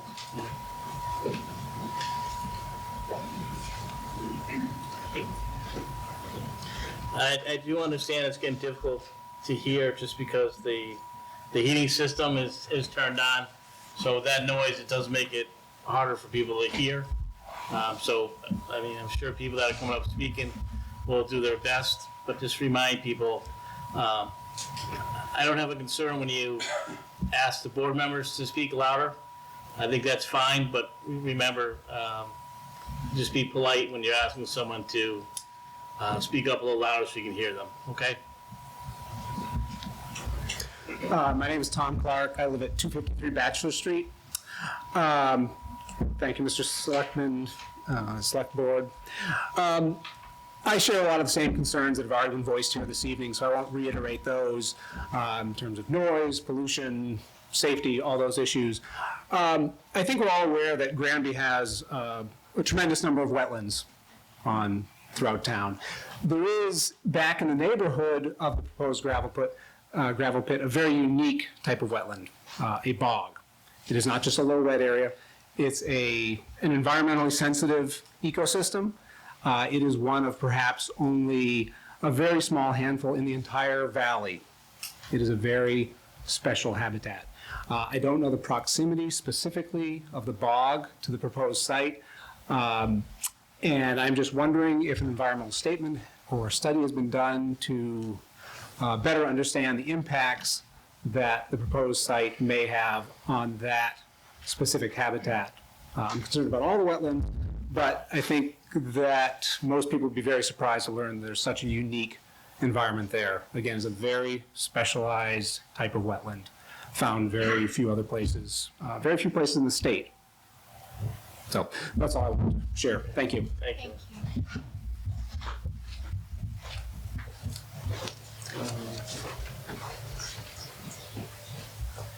Sir Paul Brewer?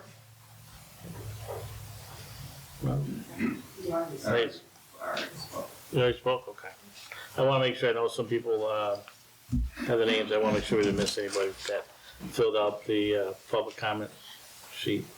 John Smackett? I've already spoken. Okay. Thank you.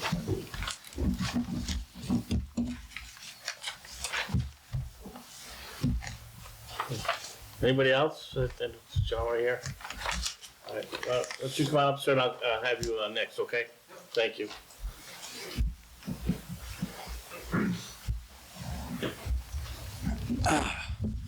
Hi, my name is Bill Shantz, and I live at 350 Bachelor Street. And I would like to second the idea of the bog being a very important ecosystem, which does not just include the bog itself. I would like to be the only one, I think, who has spoken up for the frogs. The frogs come through our yard, cross the street, and many nights, many days, I have to be very careful. You've all seen it. Driving along, you have to be careful. The frogs migrate. They come out to get their food. They're part of a big ecosystem. They feed lots of animals. And they're already get smashed a lot. And increasing the traffic on that would be a very big detriment to that ecosystem, which includes way beyond the bog, includes way up into the woods and the forest. Also, I think that whoever was saying that the trucks and their noise right now, they don't notice them. They don't live at 350 Bachelor Street because the trucks come by and they shake the house. I'm a musician, I'm sensitive to sound. I have my own little studio there. I have to stop recording when some of these trucks come by now. And if it gets worse, it really becomes a problem for me and my career. So those are the things I'd like to say. Okay. I am against it. Okay, thank you.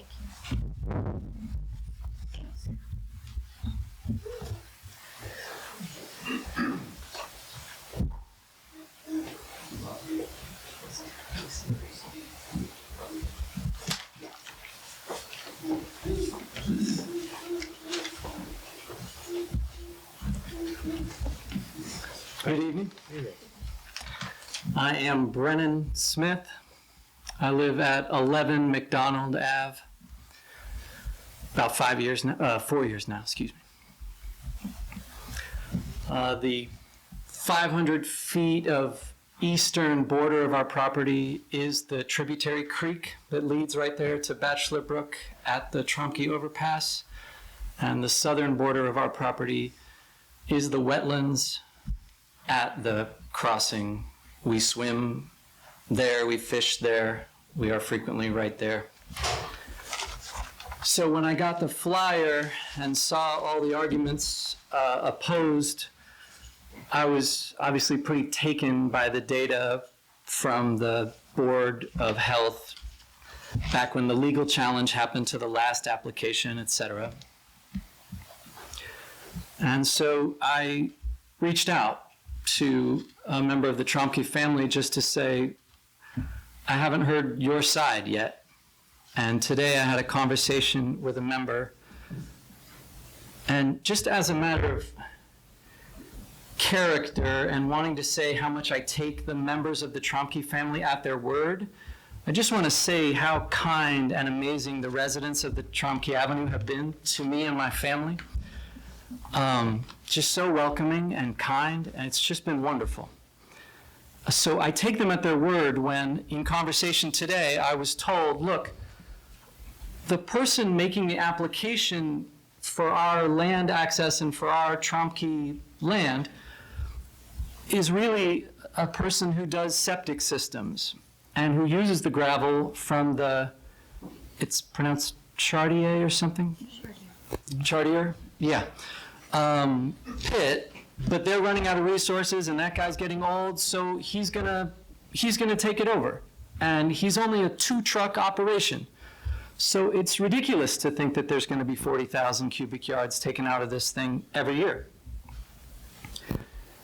And yet, at least in my assessment, the basis for every challenge I've heard is this notion of 40,000 cubic yards and the volume of trucks that would take, diesel that would take, dust that would make, impact that would make, road management, everything we've heard. And yet the story I was being told today is we're never, ever going to get anywhere close to that. It's a 2-truck operation. So My request to you is change your request for a special permit. Because you have opened the door for all of us to say, well, sure, but if 2 trucks are profitable, why wouldn't you invest in another 2 and another 2 until you really are using your 40,000? And that opens the door for all of these challenges that we've heard. But if the permit request was changed and the number was what you say you're actually going to do, at least for me, my qualms and concerns, Just address the board, okay? they go away. And so this is my request, is that the permit application be changed to mimic what you actually want so that we can assess as residents how we would respond to that request, if that's truly what you're going to use it for.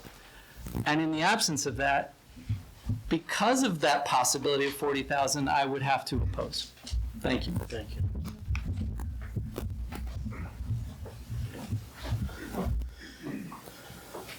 Mr. Randall?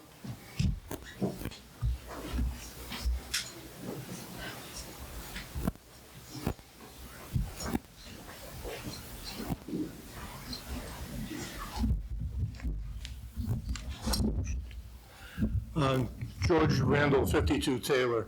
I don't have anything to say in favor of or opposed to. I just want to address a concern that was brought up as to who's maintaining the road. It is a private way, and there are also some other private ways in Granby here that our highway department will grade periodically throughout the year. The reason for that, the reason for the town doing that is that the town has to be able to get either an ambulance or a fire truck down the private roads.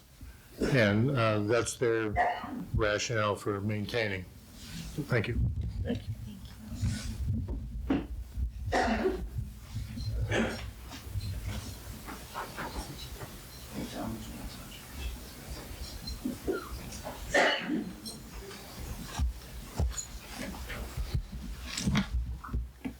Is there anybody else at this time?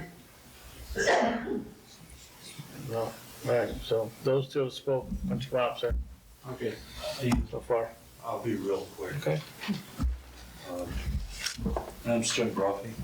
I live at 310 Bachelor Street. And I just have a couple of quick questions, or one question and one statement. It defies logic for me to say, okay, we allowed all these dangerous trucks to come down the street, so therefore, and nobody got hurt, so therefore, let's dramatically increase it and see what happens. It's just asking for trouble.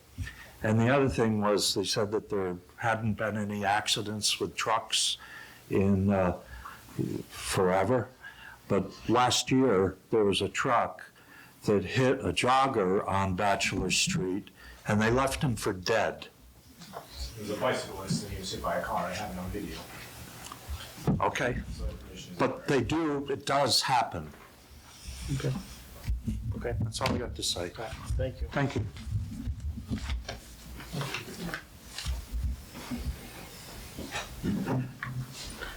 Rich, is that you with your hand up? Yeah. I can't tell. Come on up.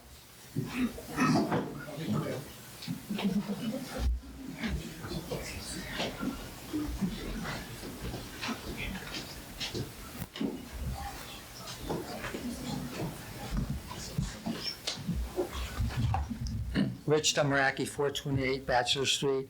I just had a few quick comments. The gentleman mentioned frogs, so that gives me the permission to mention in one of the letters that I read before, the people that wrote the letter mentioned some protected animals, if you want to call them animals. And so I just want to mention what they were, okay? In that they're rare and vulnerable species, and they are the eastern spadefoot toad and the officially endangered northern red-bellied cooter turtle.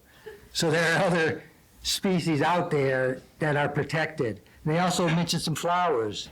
The rare species, such as the rare sandplane gerardia and New England blazing star. Those are protected species. And they exist in that park, Granby Sandplain Park and Batser Brook watershed. So I wanted to mention that. And I wouldn't be proud of the fact that at one point it was mentioned that Granby had a lot of gravel pits in the past. So Granby was noted for being the Dust Bowl of Western Massachusetts. There were so many gravel pits in the area. And as time went on, some of them were phased out. So it's not a plus that at one time there were a lot of gravel pits in the area. The third thing I just want to comment on, the person mentioned one customer of the gravel pit, that they will use the gravel for septic tanks only. He's talking about one customer of this gravel pit. They could have 10, 20, 30, 40, 50, 100 customers. The LJ Development is just one company that does gravel pit work.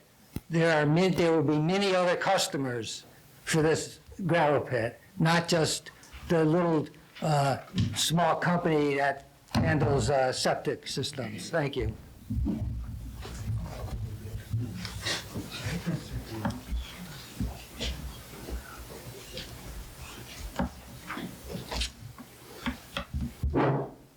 Mr. Randall? Mr. Chairman, I respectfully would ask you to not suspend comments, but curtail here and ask the applicant to speak. It's getting late. You put words in my mouth there, Mr. Randall. I didn't mean to do that. That's all right. Because we're getting to that point, and as you can see, there's been less and less, I think. And I want to make sure that everybody here has had the opportunity to make a comment.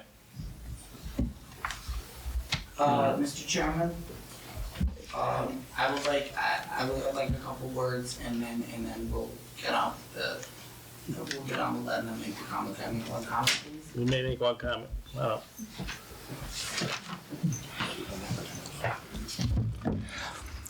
Seamus Connolly, 21 Fairview Road, Granby, Massachusetts. I'd like to say that I really believe this should be voted down. I believe that this is so many red flags that it's not even funny. And I also like to say to everybody, you guys do a wonderful job. You, the chairman, Mr. Sexton, Crystal Dufresne, Rick, you do a very, very good job, and you guys have a lot of patience with every resident. And I also like to give my thanks to everybody who has been here today. I'd like to thank every veteran for their service, and I really think you should just vote it down because of what everyone else has mentioned. I think over time we do need to have business expansion, but not in a residential neighborhood. I think every place is protected in the grandfather clause. That's one thing, as I've always have said, but businesses like in a residential neighborhood are really not a good idea for home sales. And the fact that we're going to be living in a renter's economy, as I've stated before, and the fact that Granby might just become a dust bowl if we are not careful. So thank you, and God bless you. God bless America. God bless Granby, Massachusetts. Thank you. With that said, I know you spoke. Did you want to speak now? No, I'm respectfully requesting to speak after the presentation. Thank you. Okay. Come on up. I'm going to start. Don Frederick from Sherman and Frederick Lane Civil Engineering.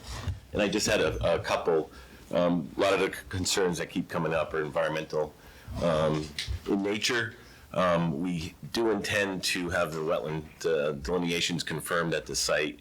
And just wanted to remind you, as we said in our presentation, that all operations would be outside jurisdictional areas of the Conservation Commission. So there is no work going to be proposed within the buffers or the rivers protection area. There's a lot of items brought up about endangered species and so forth. We did submit as part of our application that we are totally outside any natural heritage endangered species habitats. And none of our work on the site for the earth removal operations are in the floodplain, as we had presented with our materials. Thank you. Thank you.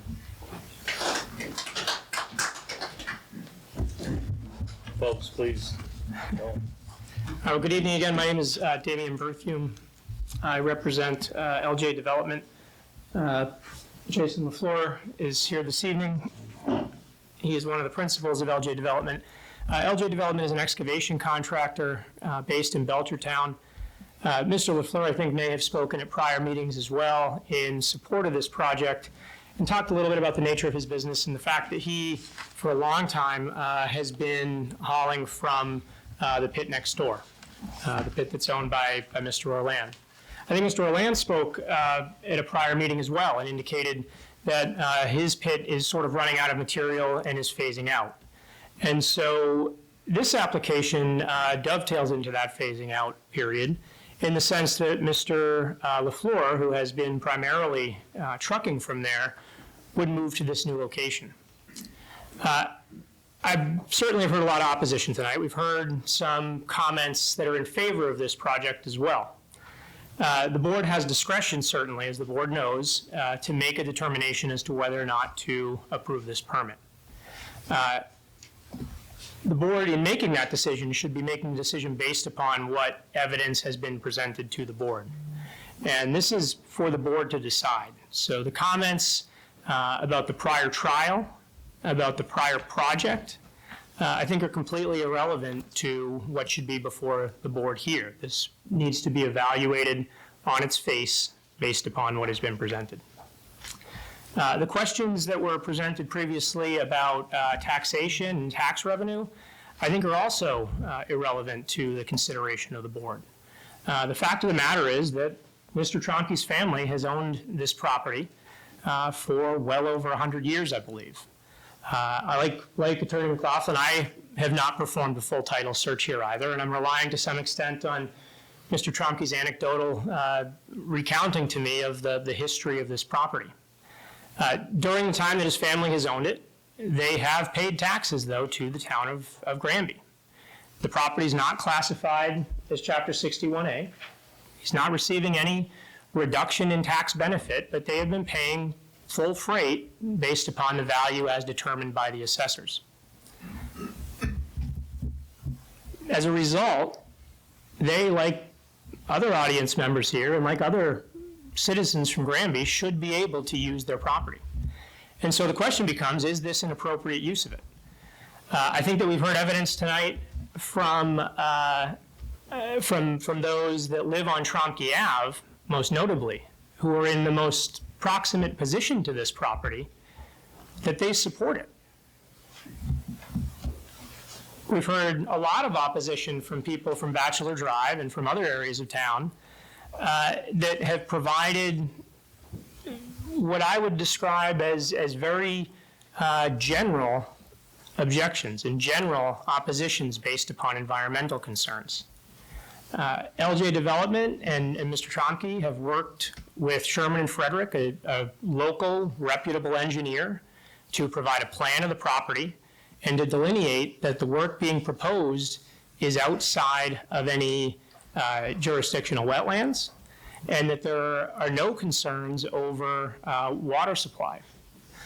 We're not looking to construct any permanent structures on the property, and any development that is undertaken there, based upon the work performed by Sherman and Frederick, doesn't demonstrate any threat to the environment.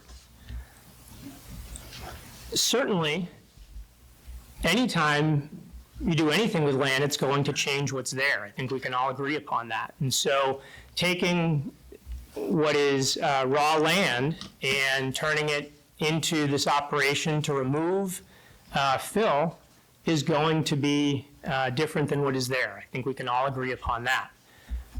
But I do believe that we have satisfied the criteria to show that this is an appropriate use of this land. There were questions about Tromke, about the status of Tromke Avenue and what that is. I think that there's evidence before the board that Tromke Avenue is a private way. It's owned and maintained by the Tromke family and by those that live along Tromke Way. We haven't heard objections, at least tonight, from residents of Tromke Way about concerns over the condition of that roadway. In terms of vehicular traffic on the rest of the townways, particularly Bachelor Way, which we've heard a lot about, those vehicles would be regulated the same way as any other vehicle traveling on that way. It is a public way. My expectation is that Granby accepts funds for the maintenance of public ways, and as a result, ways should be open to traffic for any legitimate business. We heard evidence that Bachelor is suitable for traffic from delivery trucks, be it oil trucks, Amazon trucks, a local lumber supplier, and so it would seemingly be appropriate for additional truck traffic coming in and out of this pit as well. In terms of whether or not there's how much additional truck traffic there would be, I think we have to look at the existing use and the fact that the Orleans pit exists and is right next door and is in the process of reaching the end of its natural life. So when we look at that and we say we have to examine how much additional truck traffic would be generated. Mr. LaFleur has calculated that with an average of approximately 10 months, 43 working weeks, that's 215 working days, 40,000 cubic yards a year would be about 186 cubic yards per day, which would be about 10 round trips per day for his trucks. Certainly there would be days when there may be more than that. Certainly there would be days when there would be less than that. But that comes out to an average of one truck about every 24 minutes, one truck about every 30 minutes. And so I would suggest that that's not a significant increase for traffic along a public way. One more vehicle every half an hour should not be sufficient for the board to find that traffic is increased.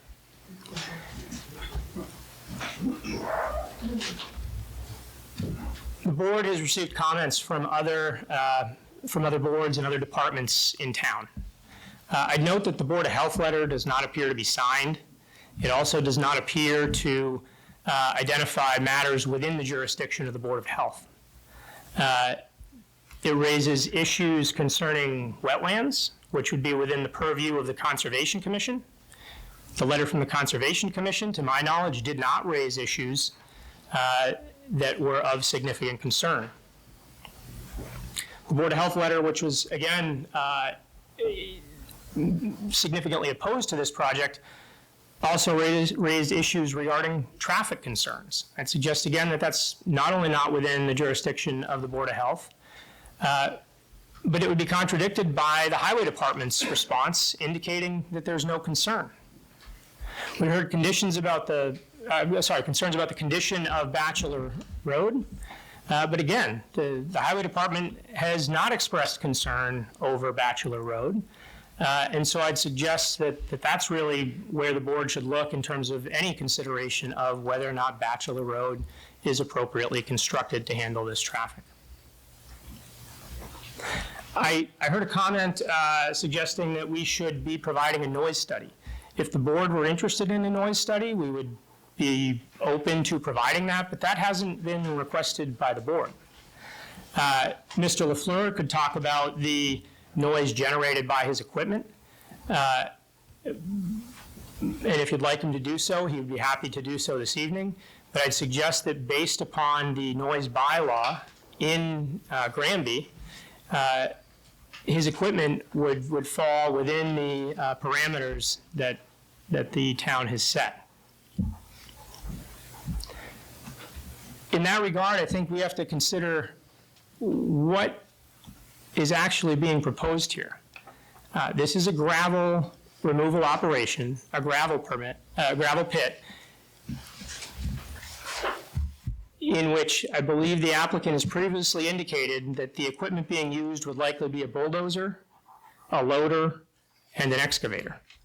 Not significantly different than what would be used in the construction of a single-family house, which get built all over all the time. This is not a situation where Mr. LaFleur or LJ Development is proposing tens of pieces of equipment that'll be operational 24 hours a day, 7 days a week. The applicant has proposed limited hours and can comply with the noise provisions of the town of Granby during those hours. In terms of the criteria under Chapter 6.27, because that was one of the significant oppositions that I read, I think that there have been some conclusory statements that the applicant cannot satisfy those, and I would simply disagree with that. Criteria number 1, that the proposed use would be suitably located in the neighborhood in which it's proposed and or the total town. Well, the Granby zoning bylaw allows gravel pits in the RS zone where this property is located. If a gravel pit were not allowed in that zone, we wouldn't be here. Additionally, we've heard evidence tonight that over the course of history, there have been up to 5 gravel pits within about a mile of this project, and there's one gravel pit continuously operating that is directly adjacent to this. So I'd suggest that the applicant has satisfied criteria number 1 simply by the fact that gravel pits are allowed in the RS zone, and there's an existing gravel pit operating next door. Number 2, that the use will be reasonably compatible with the character and scale of other uses permitted as of right in the same district. I'd suggest that the same inquiry applies there as applies to number 1, and so I suggest that we've satisfied that as well. That the use will not constitute a nuisance by reason of an unacceptable level of air or water pollution, excessive noise, or visually flagrant structures and accessories. In terms of the air quality, I think that the applicant has previously provided evidence that any trucks leaving the site would have tarps, that they would be suitably loaded, and that there would not be significant dust coming off of those trucks. In terms of water pollution, I think that Mr. Frederick has already provided evidence at prior hearings about how the project has been designed to protect the groundwater table and how we don't expect any leaching from this site anywhere else. In terms of noise, Mr. LaFleur has talked, I think, previously about the noise to be generated by his equipment. I think that his equipment, which is ordinary construction equipment, would fall within the parameters based upon the setback requirements that the applicant has proposed. In terms of number 4, the adequate and appropriate facilities being provided for proper operation of the proposed use. This is a large site. We have complied with the setback requirements. The plan as presented by Mr. Frederick is a 3-to-1 slope ratio, and it seems clear that there is sufficient space for the operation of this project. Number 5, the proposed use shall comply with the environmental performance standards specified in section 5.2. I think that we've already addressed those. I think that the main consideration there has to do with the noise. And again, if the board would like to hear from Mr. LaFleur, he can briefly talk about the decibel levels generated by his equipment. The proposed use shall comply with any and all additional special permit criteria in the bylaw. I think that the application as presented by Mr. Frederick identified adequately all of the earth removal bylaw criteria, and so I won't go into that in additional detail. Number 7 is a big one, I think, in terms of the comments that we've heard tonight, and that has to do with creating traffic congestion and impairing pedestrian safety. Again, I would suggest Bachelor Street is a public way. It already has truck traffic that is apparently able to pass there, be it the delivery trucks, the lumber trucks, and ordinary vehicular traffic for the residences there. As I previously stated, we're talking even at 40,000 cubic yards of 2 additional trips per hour. The proposed project shall not create significant adverse impact to the quality of surface water or groundwater during and after construction. I think that Mr. Frederick has addressed that in the application and in the plan as well, based upon the construction of the project to be compliant with the water table. Design of the project shall provide for adequate methods of disposal of sewage, refuse, or other wastes. We have proposed a temporary sanitation facility, a temporary construction trailer, and no additional waste. So I think that we've satisfied that as well. The design of the project shall minimize the visibility or visual degrading elements and protect the neighboring properties from the potentially detrimental or offensive uses.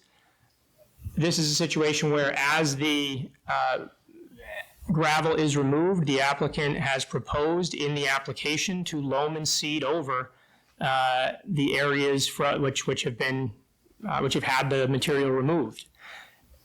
At that point, the property will be allowed to grow back into a natural state, having been loamed and seeded. So when this is complete, it will likely be starting out as a field, not as a dust bowl as suggested, and it will be allowed to grow back in.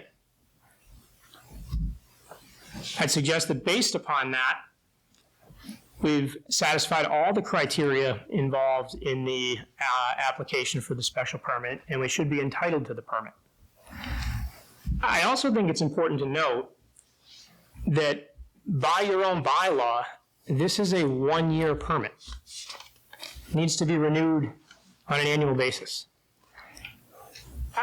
There's been concern stated about, I guess, the insurance on vehicles and the suitability of the contractor, and whether or not the contractor could appropriately address concerns.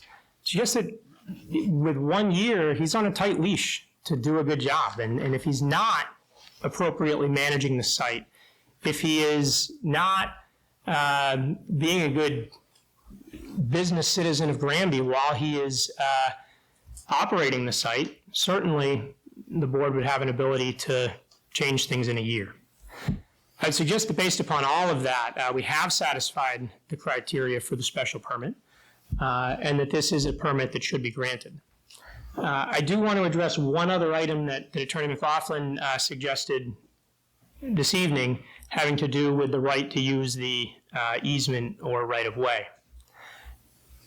Again, I think that this is more than an easement. I think Tromke Avenue is a private way. Again, it's owned by, without doing a whole title search, it appears to be in part owned by the Tromke family, in part owned by some of the abutters to Tromke Avenue. I'd suggest that they have suitable access. If the board were concerned about that issue, certainly we would be willing to provide some comprehensive title work to demonstrate the right to use it.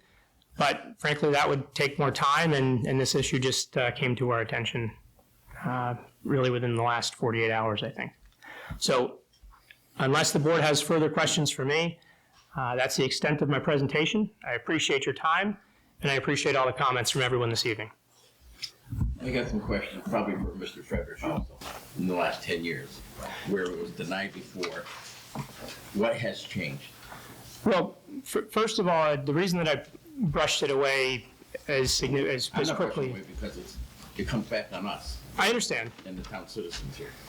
However, that's a different, number one, I think that was a different project to the extent that the time frame for removal of the materials was significantly less than what we are proposing. I think that was, and I haven't seen the decision, honestly, but from what I understand, it was a 3-year time frame for removal. We're proposing 7+ years, so significantly less traffic over more than double that amount of time. I think that's a significant difference. Okay. Mr. Frederick, was there a floodplain study done for bylaws? I know you had the 100-foot and the 200-foot. So the floodplain is determined through the FEMA mapping, firm mapping, which is, Granby has their accepted flood insurance rate maps, and there's an elevation established on those maps to determine the extent of the 100-year floodplain. So our survey is done in the same datum as those flood insurance rate map, so that elevation that's determined to be the 100-year flood elevation is comparable from those maps to our plans, and our work is above the 100-year floodplain. Correct me if I'm wrong, but doesn't the bylaw say removing gravel at the floodplain or through the floodplain? We're not removing any gravel in or through the floodplain. We're outside of it in all respects. All right.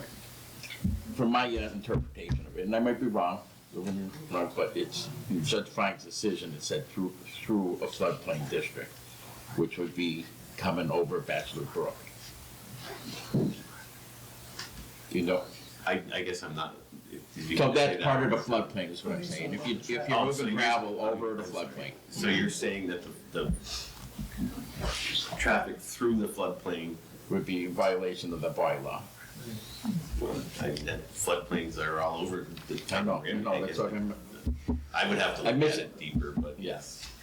We are traveling through the floodplain, that is, I'd have to look, so I don't want to speak out, but the floodplain may be within the culvert on Trompe Ave, so we may be above it, but I'll have the attorney look at the interpretation of that, and we will look at the elevations that we're traveling on. Okay, most of my questions are coming from the judge's decision, so if you could look at the judge's decision on it, it'd be great to help you out on it.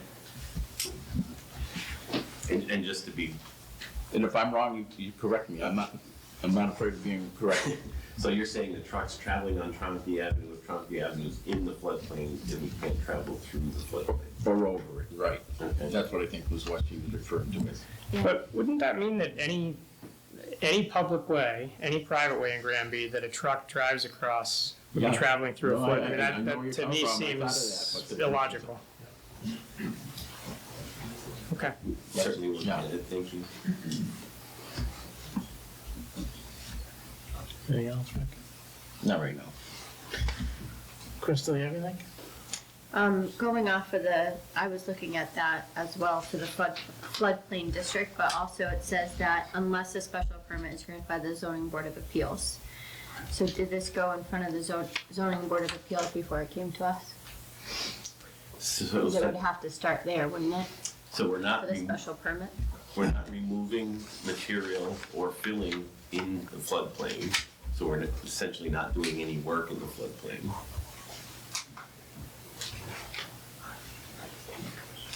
It says no earth or other material may be dumped, filled, excavated, or transferred unless a special permit is granted by the zoning board of appeals. So even transferring over that floodplain needs to go in front of the zoning board of appeals is the way that I interpret this. So again, I think I'll leave it I think we would probably want an opportunity to research that and brief it for the board before closing the hearing. Council, it's on page 2, number 5 of Judge Fine's decisions. Findings of fact, I think it's titled, yeah. Findings of fact and rules, law and order, and entry of judgment. Okay. So I think, again, we just ask for an additional, until the next meeting, to have an opportunity to review and provide a written response to that.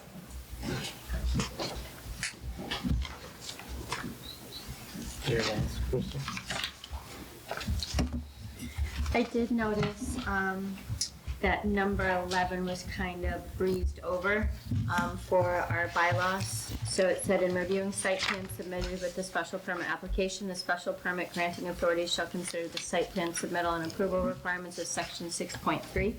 So you hadn't mentioned that in your statement, so. Sure. So my understanding was that the plan had previously been reviewed to some extent, maybe very extensively, by Mr. Frederick in the past, and so I apologize for breezing over that, but I think that was something that had already been presented previously. Okay. If you'd like him to review the plan again, I'm sure he'd be happy to do that, but I didn't want to be redundant. So that was when you had the maps up and you were showing us as far as the distance between the 100 yard or 100-foot buffer from the wetlands and everything? Yes. Okay.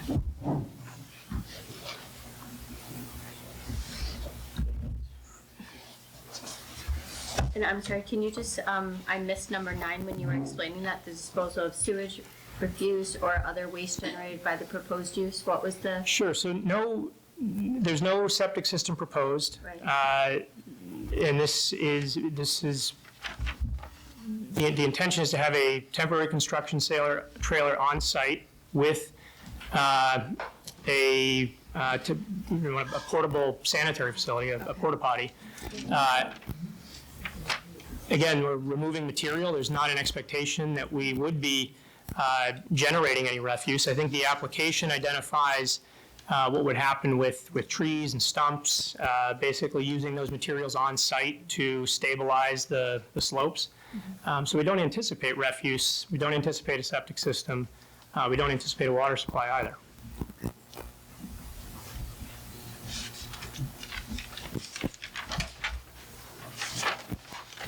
Anything else?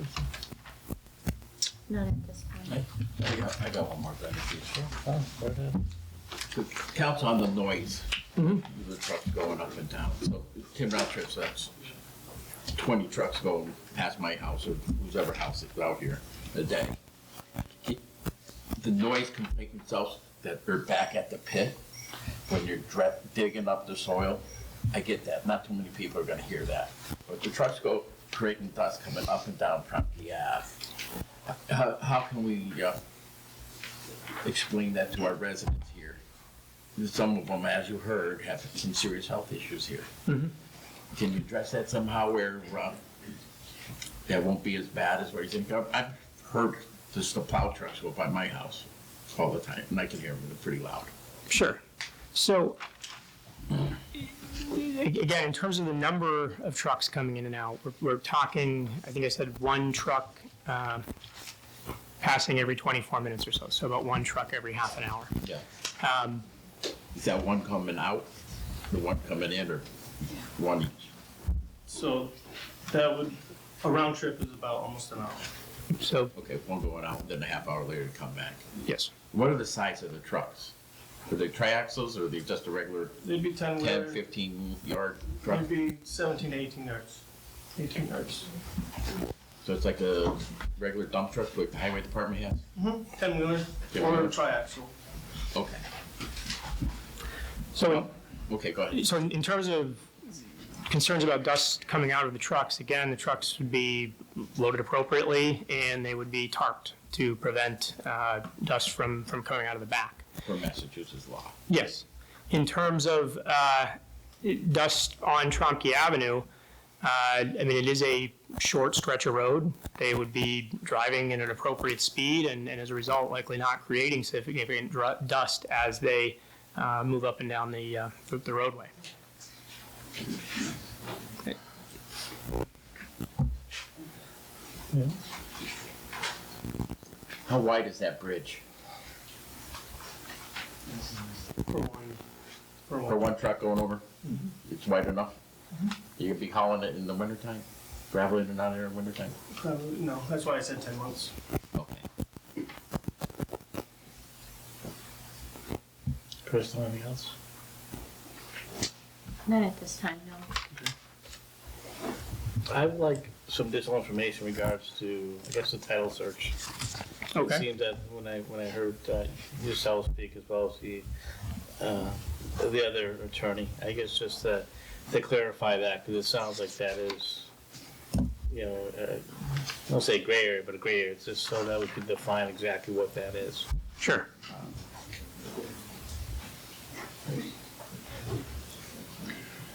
I think we should also, I know you said that Mr. Lifford would be willing to talk about the noise. So what is the decibels of each truck? The trucks, I've had to do a little more research, Okay. but they're legal for the roadway. The loader is about 85 decibels at 50 feet. But when it goes over 1,500 feet, which is about the distance to Bachelor, it gets knocked down to, I want to say 45 decibels. So it's, And that's at a max, running at max, so it's not constant. So I think, I know you were asking for the title search, but I think a noise study is definitely needed in this case.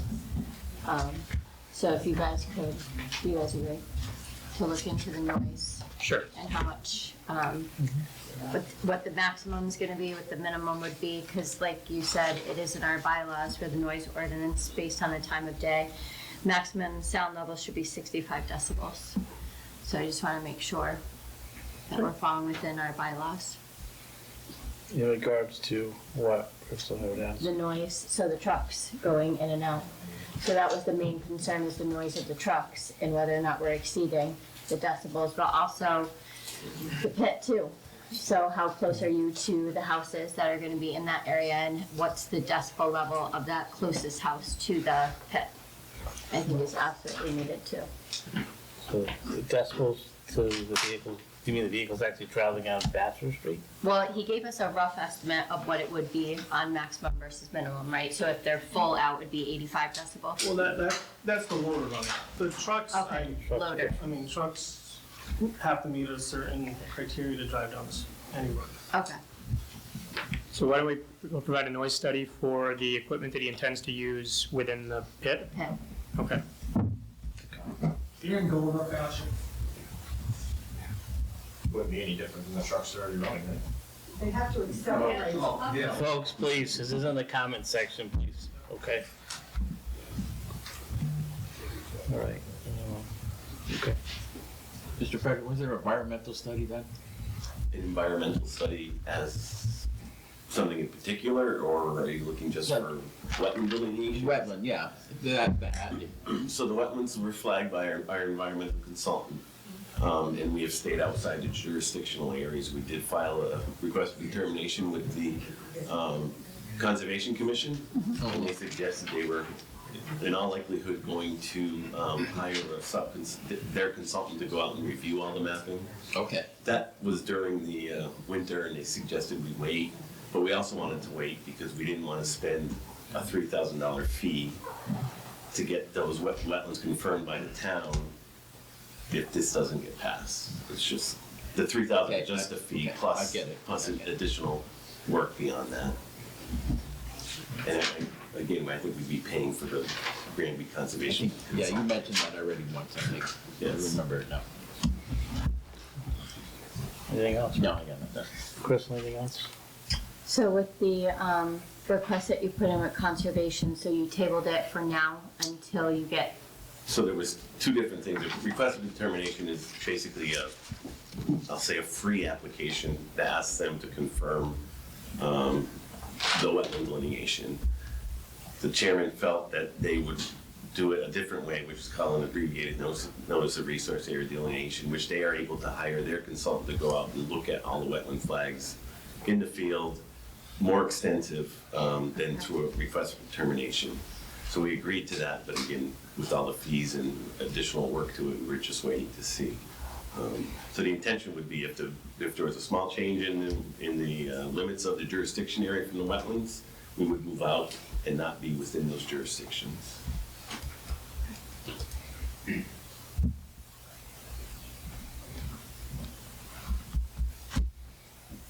Good. No. Chris, anything else?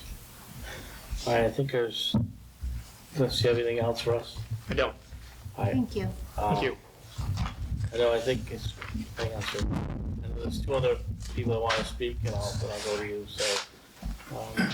You want to go now? You can go right ahead and wait. So.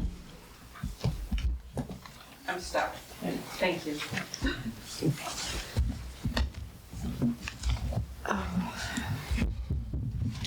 Oh boy. All right, folks. My name is Al Vandermark. I live at 280 Bachelor Street. Folks at the back of the room, can you hear me? That's what a teacher does for you. I am a professor of history, and so I'd like to just take a minute to talk about the setting aside a judge's decision. It is egregious to begin an argument by saying that we're not even going to address that. Because at our last meeting, significant numbers of Granbyans were concerned about the very issues that she pointed out. And at this meeting, we learned that the judge came and walked Bachelor Street. Now let's talk a little bit about Bachelor Street. We've all been here a while. Oh, I forgot to tell you my address, 280 Bachelor Street, and I oppose this. There are 3 distinct parts of Bachelor Street, right? We turn off of Bachelor Street from Amherst. We turn again right around North Street. We turn again, that's my alarm, please turn it off. It's time for me to go to bed. We turn again at School Street. I just want to point out that the trucks that were cited as not being problematic, the lumber and truss trucks, those are traveling the Bachelor School Street part of the road. They don't even come down the part that we are concerned about with the Trumpke Avenue issue. Now, let's also talk about the previous, oh boy, I'm a note taker. Let's talk about the previous gravel pits and sand pits. I think there were 5 named. I have to tell you, I don't know where they are. Exactly. Certainly not. I know where one is. But some of those older ones, there wasn't enough information for me to even look it up while we were talking. But do you know what history tells us about previous decisions? That they should inform subsequent decisions. And the fact that some of those aren't operating anymore should be an indicator for us today. That we were setting aside the previous decision because it was significantly less seems to me an indicator that we shouldn't even consider this because it is a significantly larger project. And admittedly, the 1-year probationary period applies, but it's also for a longer duration, and that is deeply concerning. At our last meeting, we citizens actually asked for not just opinions, which we understand were given based on an application, but you heard from us and we asked for studies, a traffic study, a noise study. I don't know that you can do a study that depreciates home value, but if that can be done, the issue was raised. An air quality study, if this were to go through. An environmental impact study of Bachelor Brook. That is a significantly different product than the 2 that were previously raised. Those are much smaller in scope and impact. The 100-year floodplain. Anybody had a good rain lately? We are blowing 100-year rainfalls out of the water. We are breaking those records month after month. And the government has not had the time or the wherewithal to update those. So as we look at the 100-year floodplain, I know it is a standard, but we also have to be cognizant of the impact of climate change and the weather that we are currently receiving. And I'm deeply concerned that this little teeny tiny stream that runs through my property only when we have really bad rains, and there are 2 pieces of property between me and Trumpke, but that water comes my way. So the air quality, the water runoff, these are not insignificant issues. Something I didn't share with you last time I was here, because being an Air Force veteran and picking my house because of PTSD felt like a lot to share, is that I went to Valdez High School. Does anybody know what happened to Valdez? I don't. ExxonMobil, huge oil spill. Want to say it was 1989? Nobody ever thought that a double hull ship would dump that much oil. They didn't think it could dump oil. So the suggestion that we won't have an accident going over the little bridge, I don't even think we can call it a bridge. It's a culvert. That is deeply concerning. The subdivision requirements that they were supposed to, everything was supposed to be brought up to standard for a subdivision before this could even be considered. None of that has taken place. So if we can have this information, if we can be privileged enough to make a truly informed decision, and the residents be assured that a subdivision will be in place before any of this takes place, then I suspect a lot of folks would be willing to put a pin in it and wait. But that's an awful lot of work before this decision should be, before this should even be a decision. Because we've got a lot of history on our side.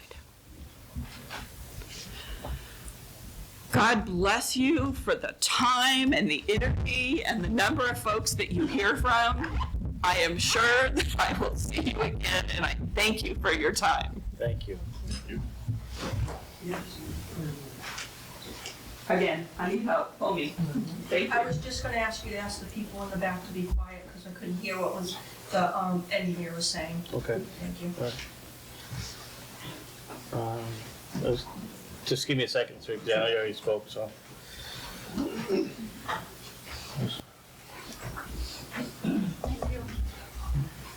Diane DeShays from 312 Bachelor Street. Just as far as, I'm an audiologist. As far as the noise and some of the studies that hopefully will be considered, or if they need to be considered, normal conversational speech is 60 decibels. So I just want you to put that in perspective as to most of the time you can't even talk over a truck that's going by, that's the trucks that go by us. And we really need to do these studies with the actual trucks being fully loaded going by us, because I think that makes a difference as far as a lot of the noise, especially going up that hill in front of our homes. And also with the diesel fuel, really needs to be assessed more. That's right in front of my house. I can have an anaphylactic at any moment with that kind of diesel fuel. I can't even be behind a truck in a car with the air conditioner going. I have anaphylactic. So to have that going by my home every single day, several times a day, it can be a real problem, because I'm supposed to be spending most of my time, as much time as I can, outside, as much as I can. So that's where I'll be. Thank you very much for your consideration. Thank you.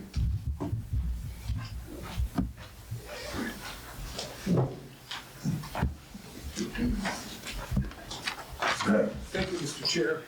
Attorney McLaughlin, I'd just like to try to briefly address some of the points raised by brother counsel. First off, I want to just question the use of terminology here. There's no right, you're not allowed to put a gravel pit into a residential district. It's not like, oh, I have a property, I should have a right to use my property. You have the right to use your property like every other property owned in the residential district. You could use that for residential purposes or other things that are allowed by right in that district. A special permit means that all the right you have is to come to this board and ask for permission. That's the right, and if they don't fit the criteria, you should say no. He said, this is allowed, this is my right, it's my property. Those aren't legal arguments, that's off base. We know that there's a special permit criteria, your counsel told you that on Friday. That's what we should be talking about, no rights or, allowed. That's just not a good terminology use. The other thing is, there's an 800-pound gorilla we're not talking about. Are they going to bring Tromke Avenue up to the subdivision specs or not. That was a major issue last time, and I didn't hear anything about it. I mean, your own planning board said if they do anything, any other development, they have to do it up to subdivision standards. And I don't think they can go back now and ask for waivers. So if they're gonna do this, my reading of the 1988 plan was that they better build a big road, they better build sidewalks, they better put curbs, they better pave it. That's what was done in 88, and they didn't appeal it. If they had plans that they were gonna use the industrial use, they should have appealed it in 1988, and they didn't. So we're not even talking about that. What happened with that? That was one of the first paragraphs in the decision last time. And understand, the developer last time didn't appeal that. He didn't appeal that. That developer was going to do it. He said, yeah, apparently he's saying it makes sense. If we're going to do an industrial use, we better get this road up to a lot better than a dirt road going over a culvert, okay? And they're not talking about it. We need to hear about that. That's very important. And the easement issue, I'm glad you're asking for something on that. I think it's accurate. They keep saying we're using Trompke Road. You're not using Trompke Road. You're using Trompke Road at some point from the south down to the gravel pit, but the north, you're using this woman's property, Ms. Lambert. How can you use this woman's property? Okay, I haven't heard that. I want to see that. All right? The board asked for it. Okay, great. Talking about noise, if you're going to do a noise test, noise plays into your bylaws two ways, two separate and distinct ways. Number one is, one of the special permit criteria talks about noise. Don't allow something if the noise is really bad, okay? That's more generalized. The other special permit criteria says that you have to also abide by the environmental provisions within your bylaws. That's the one that talks about the site itself and the number of decibels going out, emanating from the site. But you can clearly ask for noise tests on two things. Number one is the environmental provisions in your bylaws that give specific references to decibels so many feet away. They've got to show you that. The other one is noise in general. So I don't think it's outlandish to ask for noise tests on what is a large triaxle going by a house on Bachelor going to sound like at the front yard. That's not unreasonable with your bylaw. Let's see. Okay, a big one that Brother Counsel, when he was talking about, this is one of your special permit criterion, 6.27.2. In my memorandum last time, I said, this is fatal to this one. Brother Counsel said, oh, it's like the first one where, it's up, is it suitable? No, it isn't. Is there specific language? This passed at your town meeting, so your voters put this in there, and it's kind of fatal. The use will be reasonably compatible with the character and scale of other uses permitted as of right in this district. So look at what you can do as of right in a residential district. Is there anything at all like thousands of trucks per year? I mean, to me, I don't see a way around it. And I have heard nothing aside from Brother Counsel saying, oh, it's like the first one. That's all. I mean, we need an answer to that one because it sounds like, that's what the bylaw says. It's not up to you to change the bylaw. That's what it says. Also, getting back to the noise issue, I'm not sure if there's a screener here or not, because they're loud. They're definitely loud. I've worked with gravel pits before. Do they intend to use a screener? If they do, how do they do that? Because your bylaw talks about earth removal, no earth processing, earth removal. So maybe they can get some trucks to get it out of the dirt, get it out of the ground on your bylaw with you guys giving them permission. But how do they get to the screener? We're talking about the noise from the screener. They've got to be clear. Are they going to use a screener? If so, how under the provisions of your bylaw can they possibly use a screener? I didn't hear him mention a screener, so. I did. At one point, there was reference to a screener in today's conversations. Are they or not using a screener or not? That'd be clear. I'm just going back to what the gentleman mentioned tonight. So. All right, well, if they're not going to use a screener, then I guess we don't have to test the sound of the screener. But we should if they do that. The other thing is maybe some questions that would have to come from you. I mean, when they're talking about so many cubic yards coming out, we want to know if that's fluff, what's known as fluff, or is it compacted?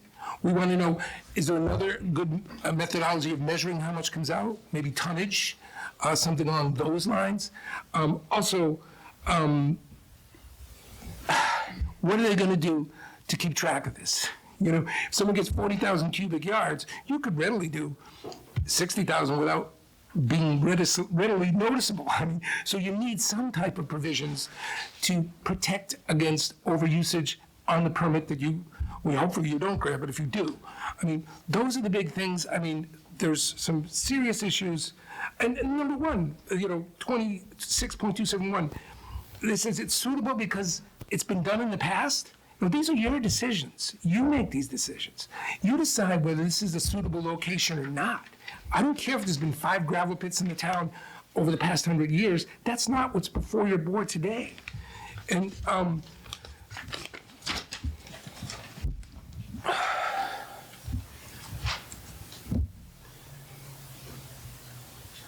I mean, those are the main points. And when it comes to traffic, that's again yours. I mean, that was one of the criticisms that the judge did have of the last board. You can't just leave the traffic for the DBW, you know? And also, another question to ask of the applicant is, what is the actual strength of that bridge and culvert? You know, if you guys are making, if the board doesn't want to take a left coming out of Trompy because of that culvert, is that culvert at all compatible with the one they're going to drive over every day, all the time, with thousands of vehicles? You have the right to talk about the roads that are accessory to the use as pursuant to the terms of your special permit. So you can talk about Trompy. I mean, I would like to know more about Trompy. My clients went to go there and they weren't allowed in. So that's another issue. I mean, you've got a road that's going to be critical and environmentally dangerous that they're not letting the citizens in to see. I mean, do we have to rely on a building inspector getting there once a year? I mean, that is a problem. They're going to say, don't worry, everything's fine, and they don't let their fellow citizens even to go on the road. That's kind of awkward. I've never had one like that before. There wasn't just a private driveway. Is someone going to state that to be factual? What was that? Is that someone going to state that to be factual? Someone said they weren't allowed to go on a property? Yes, yeah, my client went to go on Trump Avenue and was told to leave. Yeah, they don't, maybe they think it was my client, maybe, I don't know. But that's what's going on. I mean, he tried to go, he wanted to go take a look at this culvert. They wouldn't let him on. Somebody told him to leave because it's a private way, get out of here. So how are you going to monitor this? If you leave it up just to a building inspector, that's not how complaints usually come about. People see things. But if people can't see things, how are they ever going to know? Overall, I mean, the presentation by Brother Counsel addressed these issues, but he really didn't give you answers. And didn't answer some of the ones that I think are absolutely fatal. And what's going to happen with the 1988 subdivision approval? Are we going to see this road built or not? Because last time, this board said build it, and they didn't even appeal that issue. Now, mum's the word. I would like to know that. Thank you, Mr. Chair.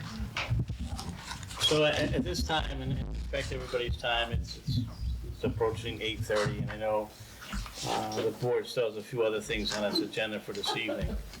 And I know two other board members had mentioned they had some additional questions that they wanted answers to. And also, we will follow up with our special town council, who's been part of this discussion that's been taking place. And in this case too, that's how we'll react, is based on listening to what our town council would suggest to us as far as what we need for additional information, so we can make a proper and informative decision on our part to represent the town. So I would look at just continuing this public hearing, because I know there's some additional questions that were posed by the board, and I'm sure they'll have some answers for that. But also I'm looking at some additional time for the board to meet with our special town council to discuss this and see where we should go with it too, because we're not experts, nor do we pretend to be, we're a part-time elected board for the town. And we're doing our best to listen to what people have, but also following up with our special town council and make sure that we're asking the correct questions as well. And getting the information that is needed for us, again, to make an informative and proper decision, so. Does the town councilor report, is it public? Will it be posted for us? All our meetings with the special counsel is public. Thank These you. are public hearings, so it's a public meeting, not a public hearing, so. At this time, anybody have a suggestion for a date to move forward with? I would ask, how long do you believe you would need? How long would it take them to do the studies? I think that's the first one. The title search and the noise study. I would think at least 30 days to get a noise study done. Title can be done more quickly than that.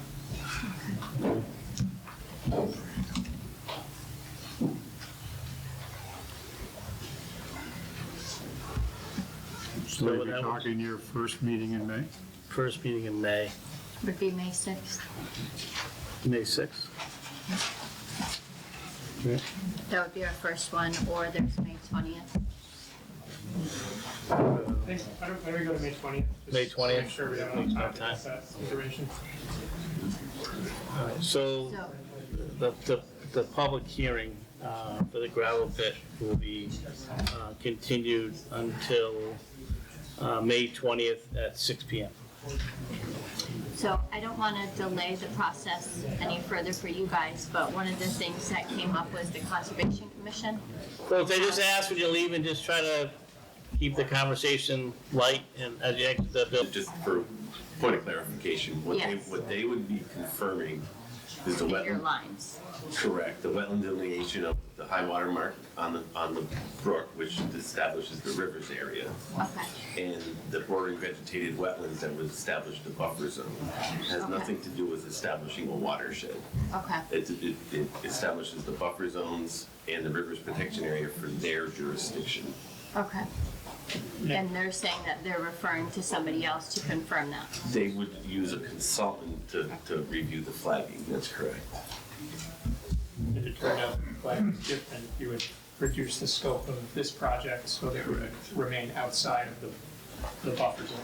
So if anything, the project can get smaller. Okay. I see. Okay. Mr. Chair, Yes. Mr. Chair, before you settle on the 20th, that's town election day. So close. So you cannot hold your hearing on that date? Okay.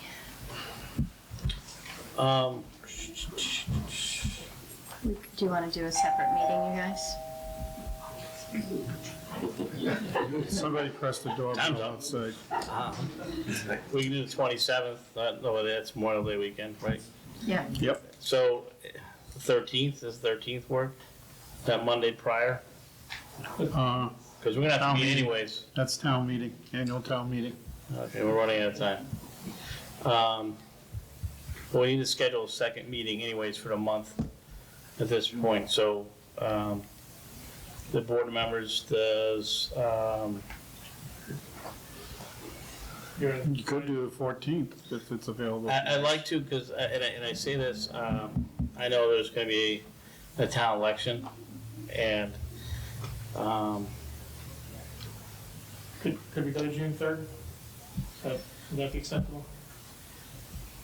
you know what, why don't we do that, and I'll say why I like that, because we will have a new board member, at that time, and I'd like to have that person, caught up to speed and it be part of, that person's gonna be part of the decision making at that time, so, whoever that person may be, it'll give them time to, be caught up to everything that's being discussed and stuff like that, and they have a lot of videos to be watching to get their information, to be part of that, so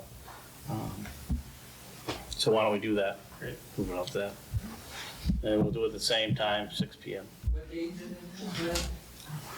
June 4th. June 3rd. June 3rd, see that? Trying to push it there already. So we're gonna, just to clarify, the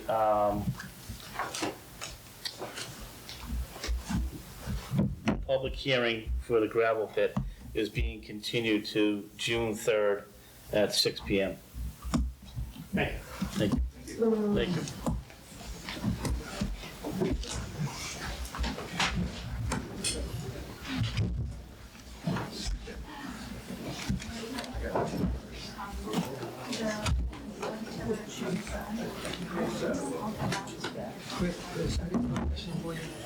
You told me when they go. Yeah. Super Supermajority. Make a motion, we take a 5-minute recess. Break, so we have a couple more things on our agenda. Crystal, you said there's a couple more, common vic licenses. Yes, I did miss 2 common victualers license earlier. Okay. And there's a couple of things I want to talk to the board about. Okay. All right, so I will make a motion to approve common victualers license 24-33 for Lyman and Lyman Incorporated doing business as Mayor's Catering, 122 Pleasant Street, Suite 122 in East Hampton. And they will, the common victualers license is for 16 East Street at Wine Haas, Town of Granby, in that place only, and expires on December 31st, 2024. Is there a second? I have a second. All right, any further discussion? No? All in favor? Aye. Anybody opposed?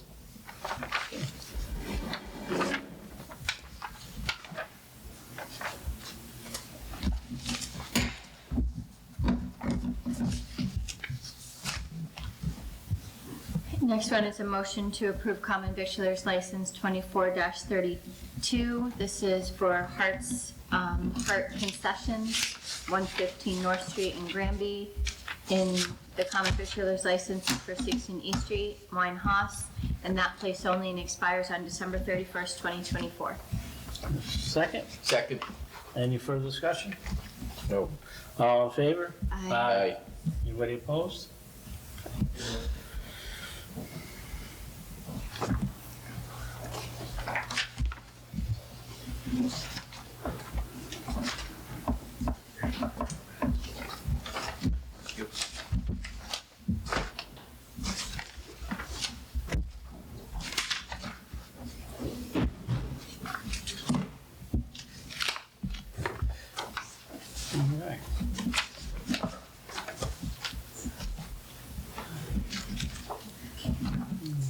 Old business. Go over. Chris? Town accountant, Right, so we just got to do the ad, okay, get that in. all right. Mass 202, or Route 202 DOT project, they're moving right along. How can they move along with Amber Street without determining whose property they're taking there? They can take it by eminent domain. Well, they're taking it. Notify them. They're taking it. But who are they notifying? They notified who is paying the taxes on it, which is basically Helen. Okay. Okay? All we're doing is, when Attorney O'Toole was here last meeting, is basically he's saying is the town can try and fight it, but we probably don't have any use. No, So just do a that's friendly make sure taking, let it happen. Yeah, I want to see who they had, they want to make sure they notified somebody. Right. And I'm sure they're notifying the owner of record according to the assessors. Okay. Okay? Yeah, so the town accountant position's gonna go, Put it in the MMA, and I'll see if the MMMAA has a website for accounting. Were you putting that out for 20 or 40, Chris? Because I know we talked back and forth about both, that you We said there was enough budgeted for for 20. 20. Okay, that's what I thought. We budgeted 20, we didn't budget 40. And we'll see. Because honestly, it isn't a 40-hour-a-week Right. position. right. And Chris, I know we brought up before, or just regards to if for some reason we don't have someone in place by June 30th, if you would, and I know I've said it before in the past, if you would consider staying on and doing that work, because we need someone in that position. I mean, and if we don't have someone by June 30th, we have payroll for July 1. For July 1 that needs to be paid out, stuff like that. So, okay. The big thing with the Mass DOT project was there was a large concern of them cutting trees down at Forge Pond. And that has to do that because with this project, they're taking away area next to 202 for where water could be stored for flood issues. They had to find a new area, and we went through that process with them of identifying another area where if there's flooding, this area will contain the water. Basically, it's a big catch basin type of thing. And what they did is they cleared the trees of the area where they're going to be building that area as part of this project. It wasn't the town who took down the trees, it was Mass DOT, and a lot of people thought the town was, but it wasn't. It's all part of the Route 202 project. And that's at the School Street intersection that you're talking about now? Yes. Not Amherst? Yeah, School Street, yes. So where's the water they're taking away? Is it up by School Street? Yes, it's along, Right, it's that's- along, right, it's right, it's along 202 because they're expanding with the roundabout. Yeah. Okay? They're taking away some area that normally the flood waters would go into. So what they're doing, because they're taking that away there, they have to Down the identify. road a half a mile? Yeah. Well, I'm sure they can pipe it. You gotta move it. Yeah. Okay. You know? But yeah, it's a detention area, water detention area. Okay. So, Chief okay. needs to talk to you. Who?